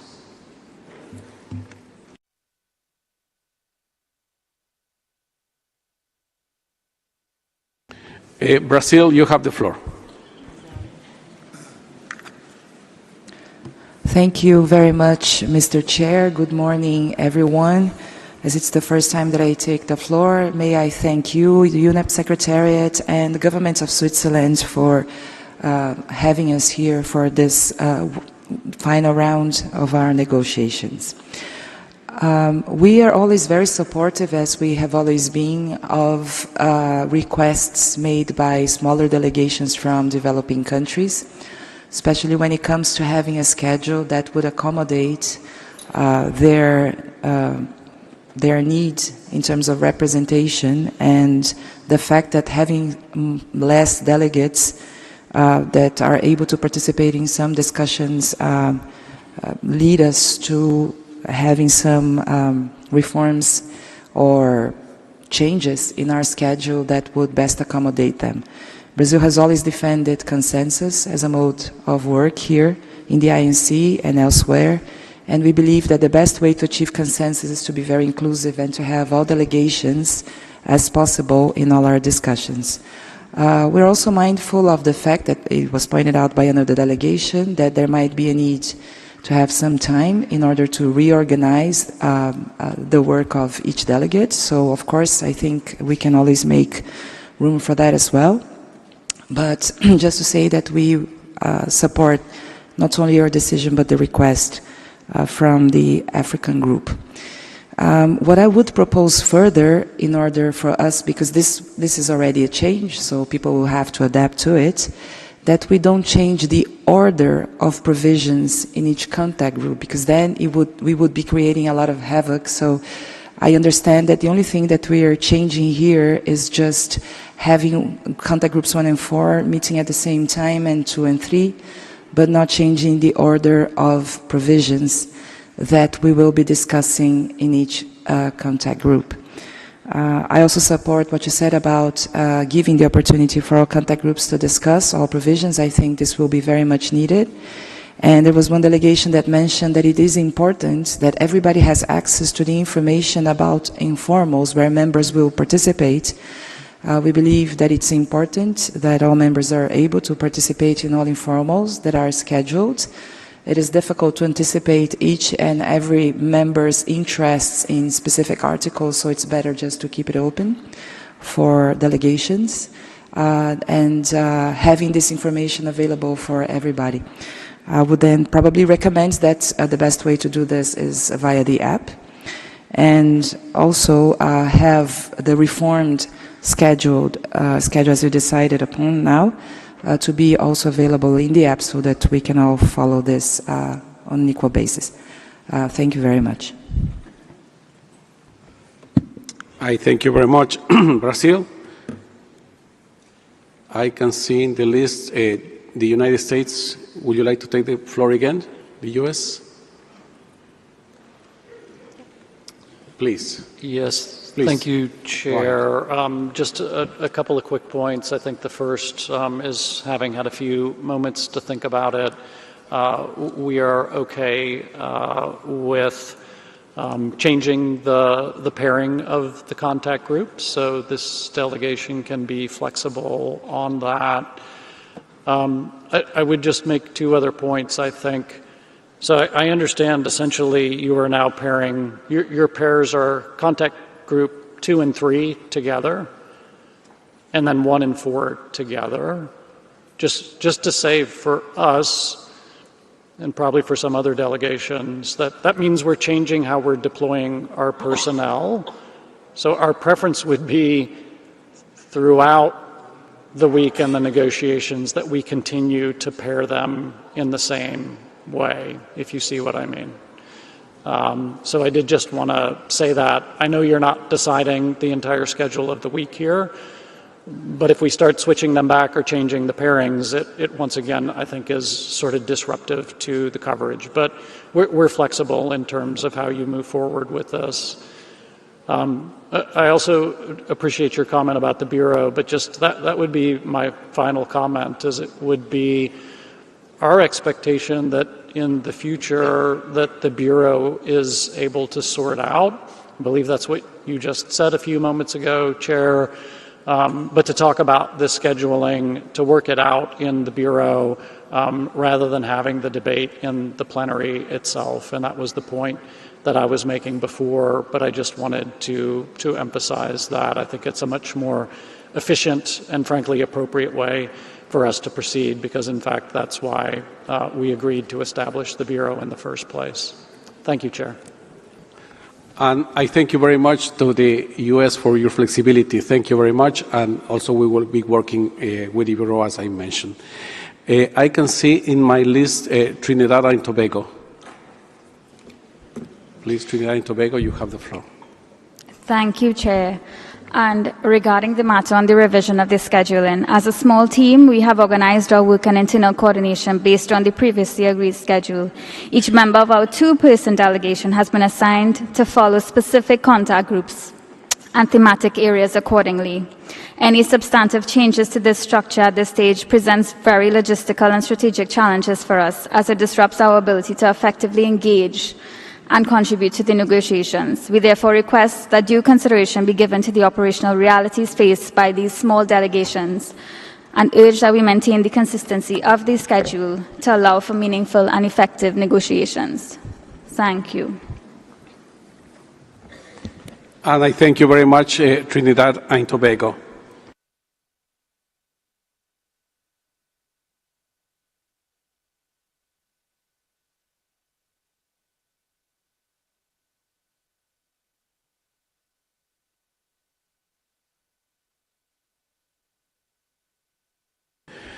Well, thank you very much, dear colleagues, and thank you also for your flexibility, your comments, all of them, of course, we need to take it into account to keep working that way, in that constructive way, during this session 5.2.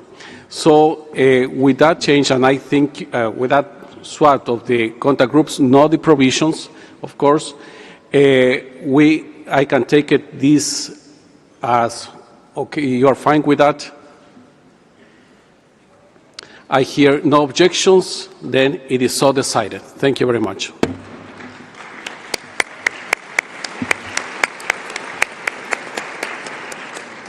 Dear colleagues, the committee has thus concluded its consideration of Agenda Item 3C on organization of work.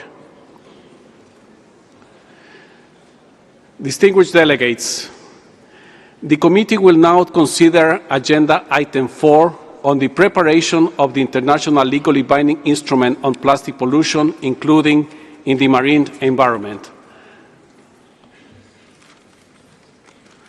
As I mentioned earlier, I invite members from regional groups and groups of members to submit any statements in writing through the INC in session document platform, which is now available, as I said.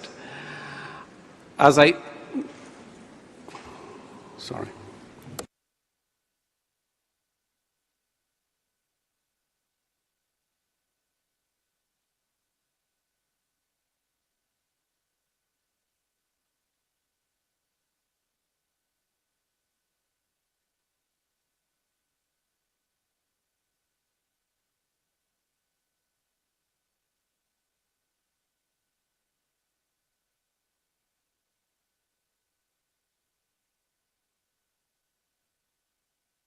Yes, sorry for that. Thank you very much. As I noted in my scenario note, opportunities for observers' interventions in the formal intergovernmental process is limited.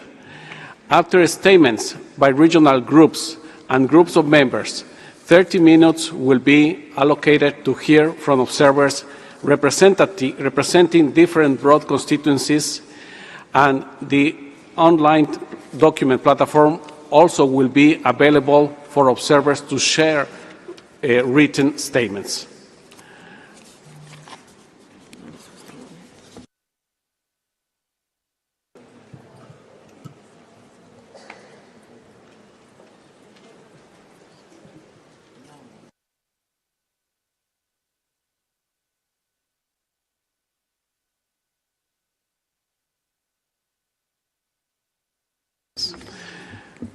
I will now open the floor for statements from observers, starting with intergovernmental organizations, followed by UN system entities, and followed by non-governmental organizations. Please, and I say please, limit your statements to 2 minutes. We have put in place a dedicated quoting system for observers.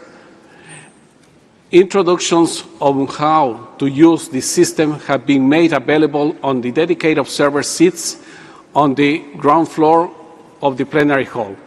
Please follow these instructions if you wish to request for the floor, and Feel free to approach any of the Secretariat staff in the room if you require assistance.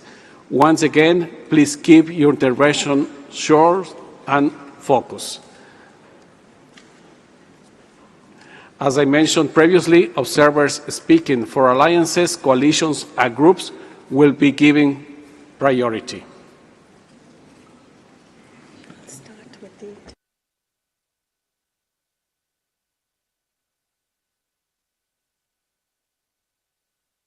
I see on the list the International Chamber of Commerce, and will be mic 16.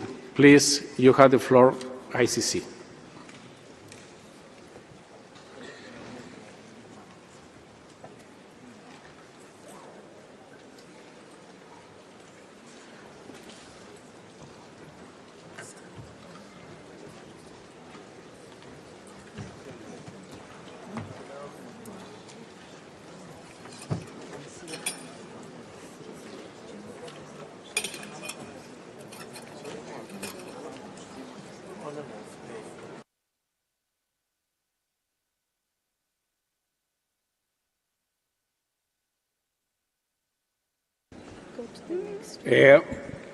We will go to the next speaker.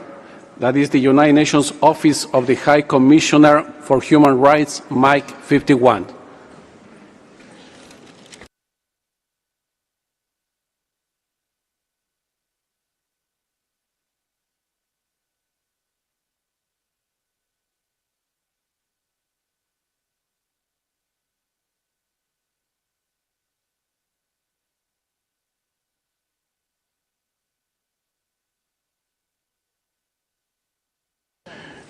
Microphone, please. It's mic 51.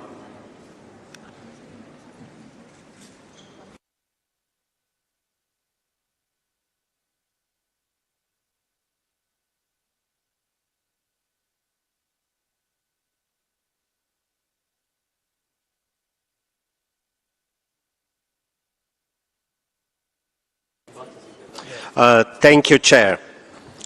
The catastrophic human rights impacts of a sustainable and principled plastic production are undeniable and pose an unacceptable risk. In its recent advisory opinion on climate change, the International Court of Justice found that states have a duty to prevent significant harm to the environment now and in the future. An ambitious treaty addressing the full life cycle of plastics must advance human rights, including the right to a healthy environment. This can be achieved through, first, a just transition that upholds human rights and benefits people disproportionately affected by plastic production and pollution, control of chemicals of concern in plastics, and safeguards against substitutions, reduction targets for plastic production, and addressing legacy pollution, mandatory disclosure of health and safety information related to plastic production, equitable and affordable access by all states to the environmentally sustainable technologies with robust mechanisms to protect scientific inquiry against conflict of interest. And lastly, a transparent and adequately resourced financial mechanism to support equitable implementation of the treaty. The Plastic Treaty should reflect human rights obligations by explicitly integrating them in Article 10 on just transition. The human right to participation must also be upheld at INC 5.2. It is necessary that decisions are made in a transparent, inclusive and accountable manner with the participation of observers. Delegates here today have the historic chance to design measures to end plastic pollution, advance sustainable development and uphold human rights. Thank you. And I thank you very much, and I ask please the speakers to keep their statements within 2 minutes. Now, I'd like to give the floor to the local and subnational governments coalition to end plastic pollution, and it's mic 52. Thank you, Chair. I'm taking the floor on behalf of the local and subnational governments coalition to end plastic pollution, coordinated by ICLEI, the government of Quebec and the government of Catalonia, the Global Cities Hub, and more than 100 signatories. The role and objectives of the coalition are clear since the very beginning of the INC process. We express a strong commitment towards the adoption of an ambitious international instrument on plastic pollution that must include the essential role of local and subnational governments as key actors. The instrument needs a whole of government and whole of society approach. We are at the front of combating plastic pollution. We have in-depth knowledge of local issues and often have specific regulatory powers and the ability to enhance implementation and enforce actions. Therefore, the future instrument needs to have a clear recognition of local and subnational governments. This is why we welcome the inclusion of local and subnational governments in Article 8 and 12 of the Chair's text. The Waste Management, Article 8.2, highlights the role of the subnational level in addressing plastic pollution. And the capacity building and multi-level cooperation, Article 12.2, explicitly mentions local and subnational governments as partners of national governments. We have proposed additional language, which is available on the platform in annex to this statement. It is also critical that the future Secretariat of the instrument is mandated and resourced to work directly with local and subnational governments, not only through national challenges. This will be vital for building capacity, coordinating action, and ensuring consistent implementation. So, here our closing message. We urge negotiators to maintain and strengthen the role of local and subnational governments in the final text. And we call for the future Secretariat to be enabled to work directly with them, not just as implementers, but as partners in co-creating solutions. Thank you very much.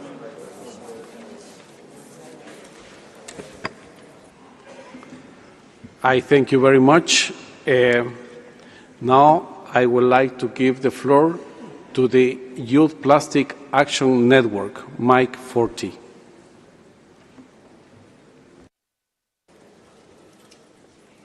Thank you, Chair. We speak on behalf of the Youth Plastic Action Network, a global platform for youth engagement in the plastics treaty process. From day one, our message has been simple and urgent. We need a treaty that protects human health, our shared ecosystems, and the rights of future generations. At this decisive moment, there is no middle ground. We either conclude with a strong, scientific-driven treaty that addresses the full life cycle of plastics, or we report back to UNEA that we have collectively failed to deliver on Resolution 5-14. Plastic pollution may not kill instantly, but it's already costing our lives and futures. Today, children are born with microplastics in their blood, and microplastics are already being found in fish that are sold on grocery store shelves. If we fail to deliver the treaty, healthcare systems will be strained under rising cancers and toxic exposures. Billions will be spent managing pollution instead of preventing it, and oceans could hold more plastic than fish, collapsing coastal economies and food securities. Entire industries risk becoming stranded as we delay the transition to a clean industry. Plastic pollution does not respect borders or generations. A weak treaty will not protect any country from the social, economic, and environmental consequences that are to follow. Many of you will not see that world, but we, the children and youth of today, your children and your grandchildren will. We will inherit governments that fail to act when they could, societies burdened by pollution and debt, and planetary resources pushed beyond repair. We call on member states, seize this moment, commit to binding reduction targets, embed human rights and intergenerational equity throughout the treaty, and build strong financial mechanisms for implementation and capacity building. Stand with ambition.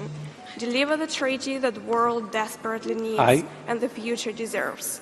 Thank you. I thank you very much for your intervention to Youth Plastic Action Network. Please, now I would like to give, thank you please, I would like to give now the floor to Women's Working Group of Ending Plastic Pollution, and it will be mic 5.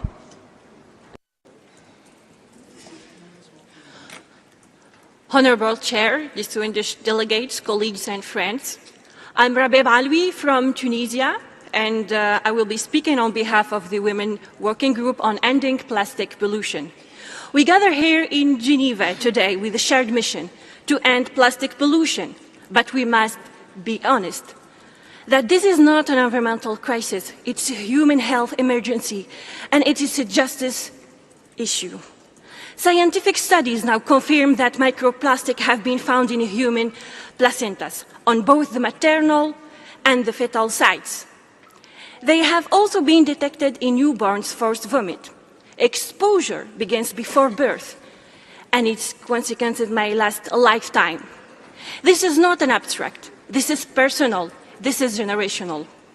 Women and girls are disproportionately affected by plastic pollution through caregiving roles, informal labor, and daily use of products containing toxic additives. Endocrine disrupting chemicals in plastics are damaging reproductive health, increasing infertility, and other endocrine diseases, as well as contributing to children being born with disabilities. These are lived realities. And yet, in the current non-paper, gender equality and women's rights are barely mentioned.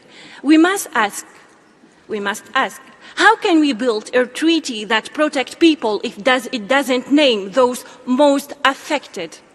We urge this Assembly to take bold, binding action and to call for a human rights-based approach to the treaty, limit on plastic production, and a ban on chemicals and polymers of concern. Restriction on internationally added microplastic, including in cosmetics and cleaning supplies, a global harmonized system of chemicals transparency and traceability, design criteria that eliminate harmful substances, a dedicated financial mechanism to support global science. I thank you very much for your intervention, for your statement. Dear colleagues, now I would like to give the floor to the International Indigenous Peoples Forum on Plastic Pollution, and it is mic 55. Thank you, Mr. Chair. My name is Abraham Francis of the Ganyankahaga, and I speak on behalf of the International Indigenous Peoples Forum on Plastics, the representative voice of Indigenous peoples within these negotiations. We are disappointed in the absence of meaningful references to and affirmation of the rights of Indigenous peoples within the Chair's text, and propose immediate action to address this critical oversight. We call on states to affirm and actively promote Indigenous peoples' rights, including our right to self-determination, ensuring the full, effective, equitable, and direct participation of Indigenous peoples in decision-making and implementation of the treaty, as collective rights holders, not to be conflated with other stakeholders as affirmed within the UN Declaration on the Rights of Indigenous Peoples. Strong measures across the full life cycle, including phasing down fossil fuel extraction and production of plastics and chemicals. Center human health, planet health, and justice for all harmed communities across the plastic life cycle, including just transition and development and implementation of the National Action Plan. Establish financial mechanisms to ensure justice and enable just and equitable transition. Establish an independent expert advisory body to inform treaty implementation that ensures the equitable and ethical participation of Indigenous peoples and knowledge holders. For millennia, Indigenous people have lived our lives in balance with the natural world, establishing and practicing non-toxic, truly circular, and life-giving systems. Our ancestral wisdom and knowledge systems offer vital solutions to the plastics crisis, including other environmental crises, addressing its entire life cycle from extraction to disposal. Thank you. And I thank you very much. Now I would like to give the floor to the to the Scientist Coalition for an Effective Plastic Treaty, mic 58.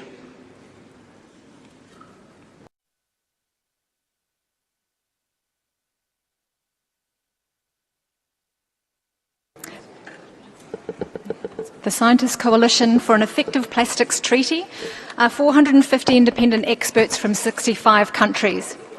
58 of us are here. because we're concerned that the misrepresentation of the science of plastic pollution by some will result in a treaty that is unable to protect our planet and future generations from plastic pollution. So today we reiterate where the scientific evidence stands. Plastic pollution, including nano, micro and macroplastics, plastic chemicals and air pollutants, are leaked and released along the full life cycle of plastics, starting with extraction of fossil carbon and biomass feedstocks and production to plastic removal technologies. Plastic pollution directly and indirectly harms human and environmental health, as confirmed by decades of international research, including from the biggest plastic-producing countries. To achieve an effective treaty, the science highlights the following 6 priorities. First, a legally binding treaty with the scope to cover the full life cycle of plastics. Second, mandatory obligations to prevent plastic pollution at source. Third, adequate and accessible financial, technical and capacity support to enable all countries to meet their treaty obligations. Fourth, safe and sustainable production and consumption, including phasing out groups of plastic chemicals and products of concern. Fifth, globally harmonised criteria for essential use, safety, sustainability and transparency to provide clarity to governments and businesses, enable efficient treaty implementation and incentivise innovative, trusted, safer and more sustainable materials and markets. Lastly, a legitimate and just treaty. The treaty's legitimacy hinges on contributions from expert groups with broad expertise and transparency, representation and conflict of interest mitigation policies. This will also enable just transition. The science is undeniable. I thank you very much. I thank you very much. Now I would like to give the floor to the International Alliance of Waste Speakers. Please, International Alliance of Waste Speakers, you have the floor.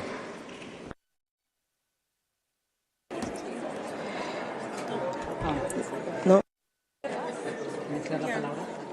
Somos nosotros, no.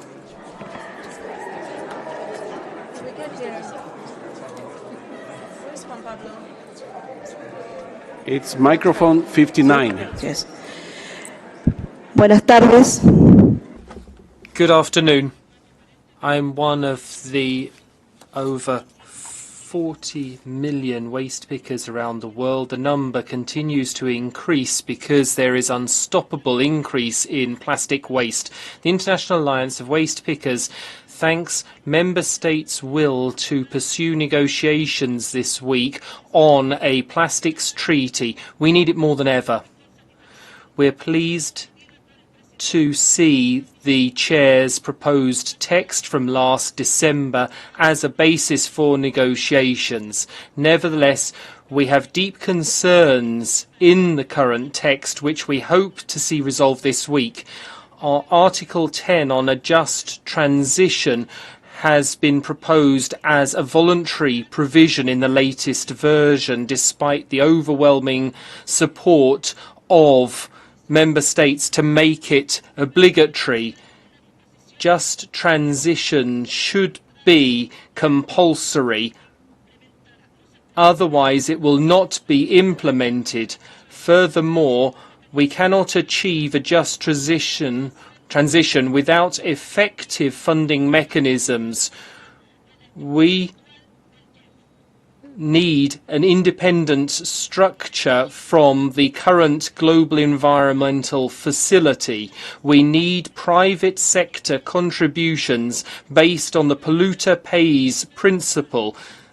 This is in line with the Cali Global Fund model.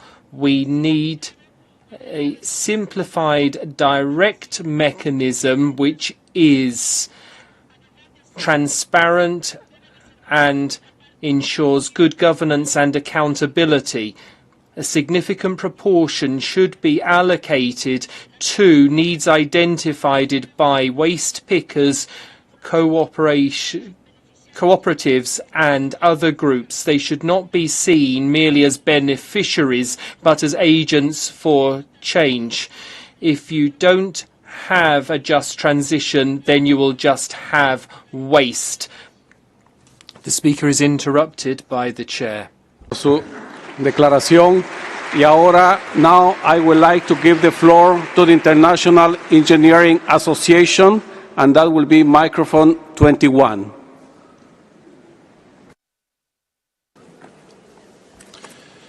Thank you, Mr. Chair. Excellencies, distinguished colleagues, my name is Greg Skelton and I'm speaking on behalf of the International Council of Chemical Associations and the Global Partners for Plastic Circularity. Thank you for the opportunity to provide this intervention. Mr. Chair, the global plastics industry has been actively engaged throughout the INC process.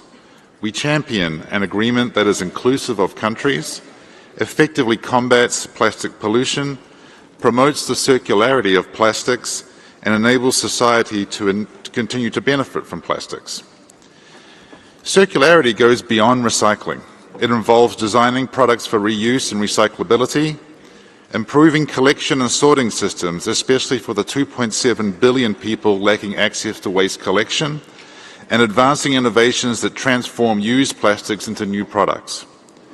Over the course of the past 5 negotiations, industry has consistently shared our ambition and been clear on our positions, which are available on our website at plasticcircularity.org.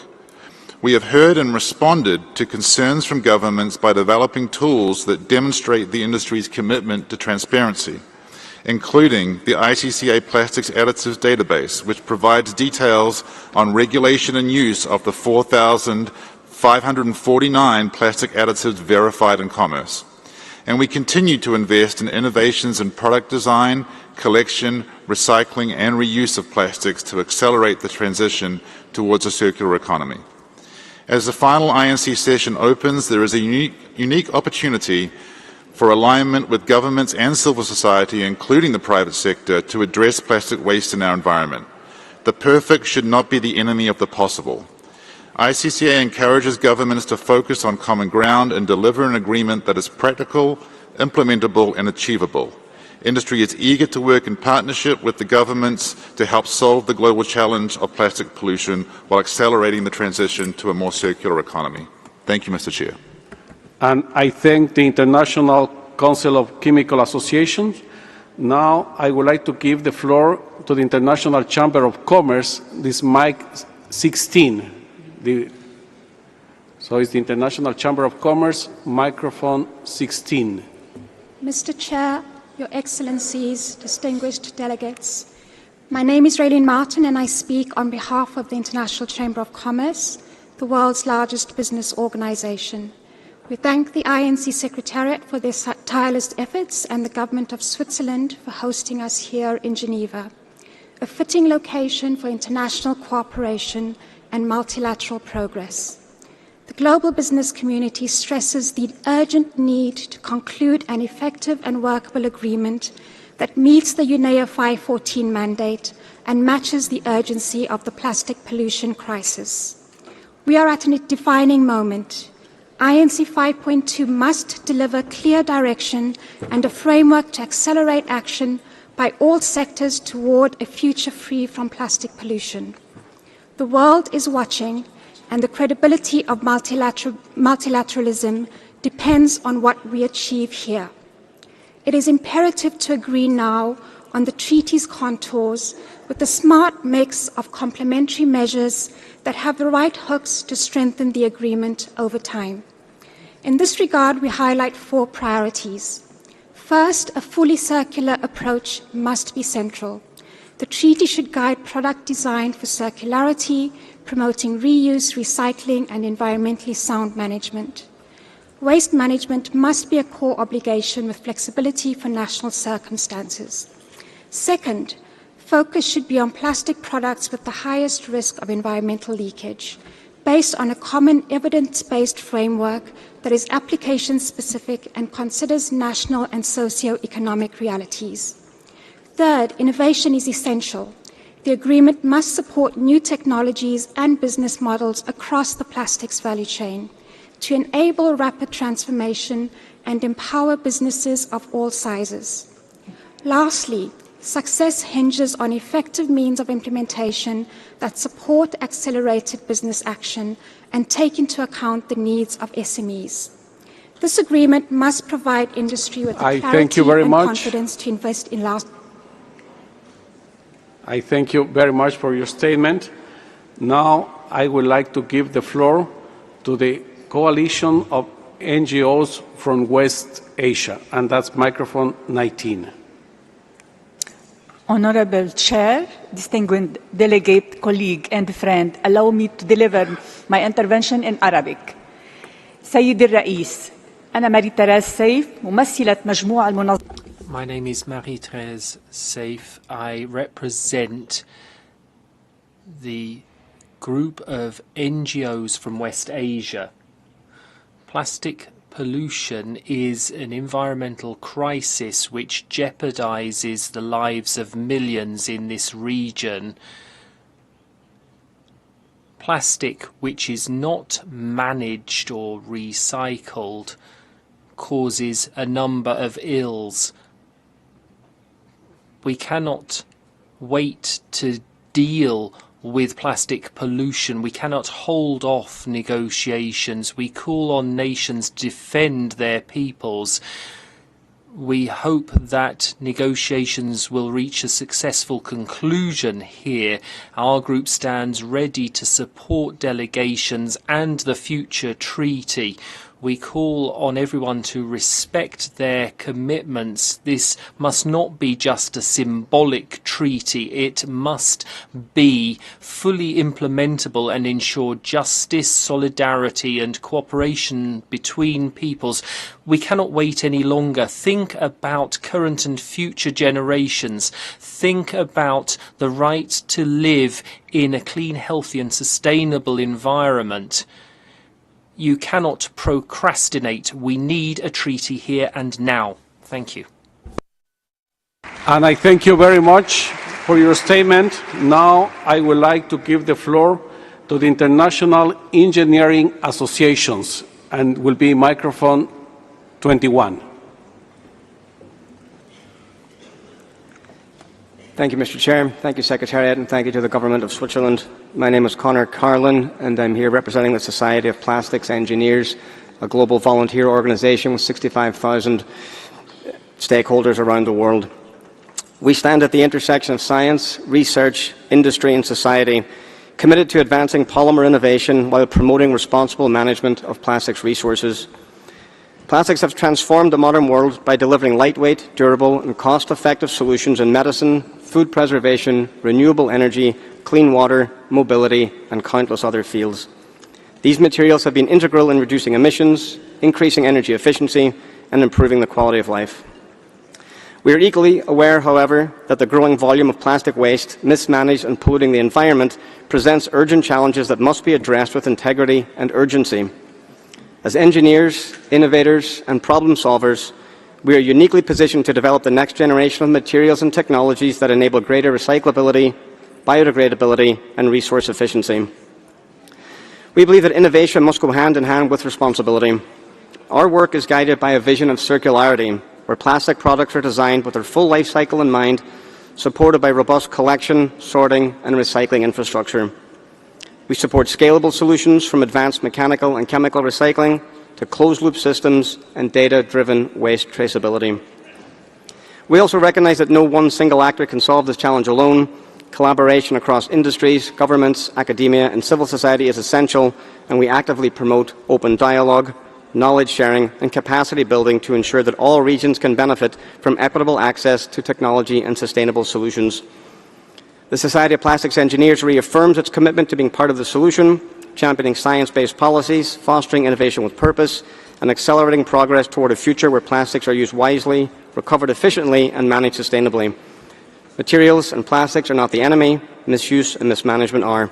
Let us engineer a better path forward.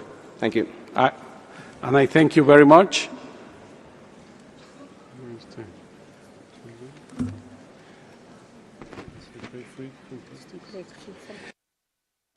Now I would like to give the floor to Break Free from Plastics, and that's microphone 1, please. You have the floor.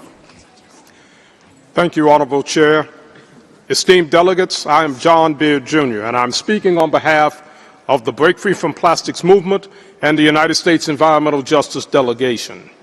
I come to you from the belly of the beast in Port Arthur, Texas, a cancer cluster, thanks to the petrochemical industry. Port Arthur is on the front lines of toxic plastic pollution because of a history of discrimination against communities of color and low-income communities. This is a human rights issue, and it stretches all the way back to the dawn of European colonialism and the transatlantic slave trade. Let's be clear.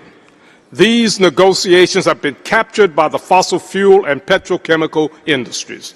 Their unchecked production of plastics is accelerating a crisis that jeopardizes the climate, biodiversity, human health, and the planet's ability to sustain life. Without decisive action and significant reductions in plastic production, the harm already experienced by countless communities like mine will only intensify. A treaty that does not cap plastic production, eliminate toxic chemicals, and ensure a just transition for those most impacted is a treaty destined to fail.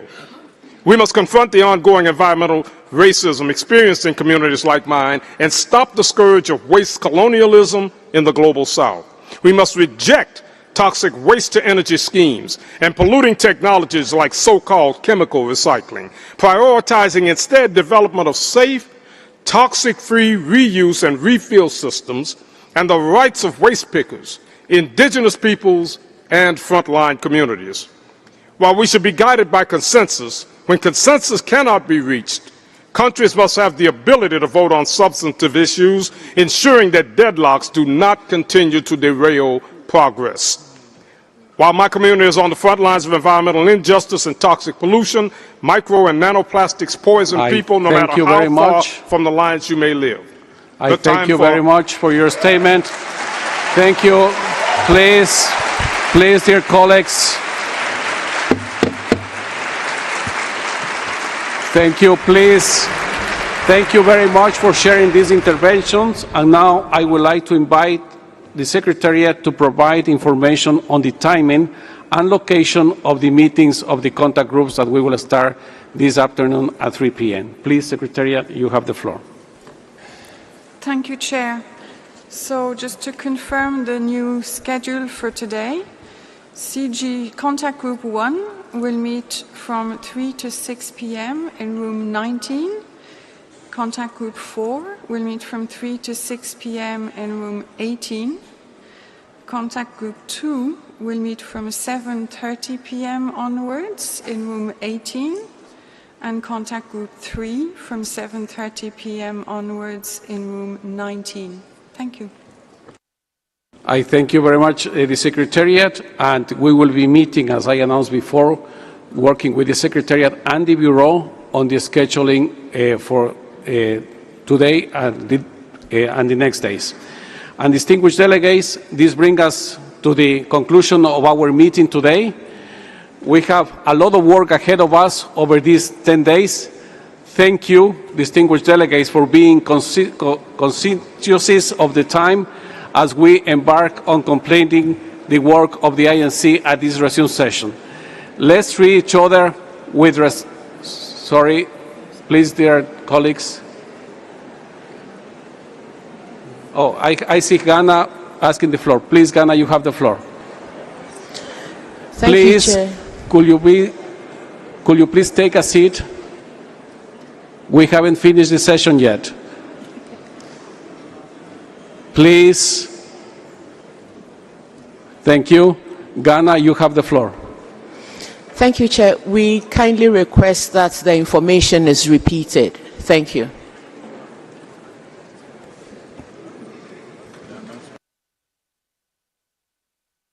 Please, Secretariat. Thank you. Just to note, this information will also be reflected on the website as well as on the mobile app. So I'll repeat more slowly. Contact Group 1 will meet from 3 to 6 p.m. this afternoon in room 19. Contact Group 4 also from 3 to 6 p.m. this afternoon in room 18. Contact Group 2 from 7:30 p.m. onwards in room 18. And finally, contact group 3 from 7:30 p.m. onwards in room 19. I hope this clarifies. Thank you. I thank you, Secretariat, and thank you, dear colleagues. And once again, please, let's treat with each other with kindness and respect as we build a unified way forward. This meeting is adjourned. Thank you very much.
Thank you.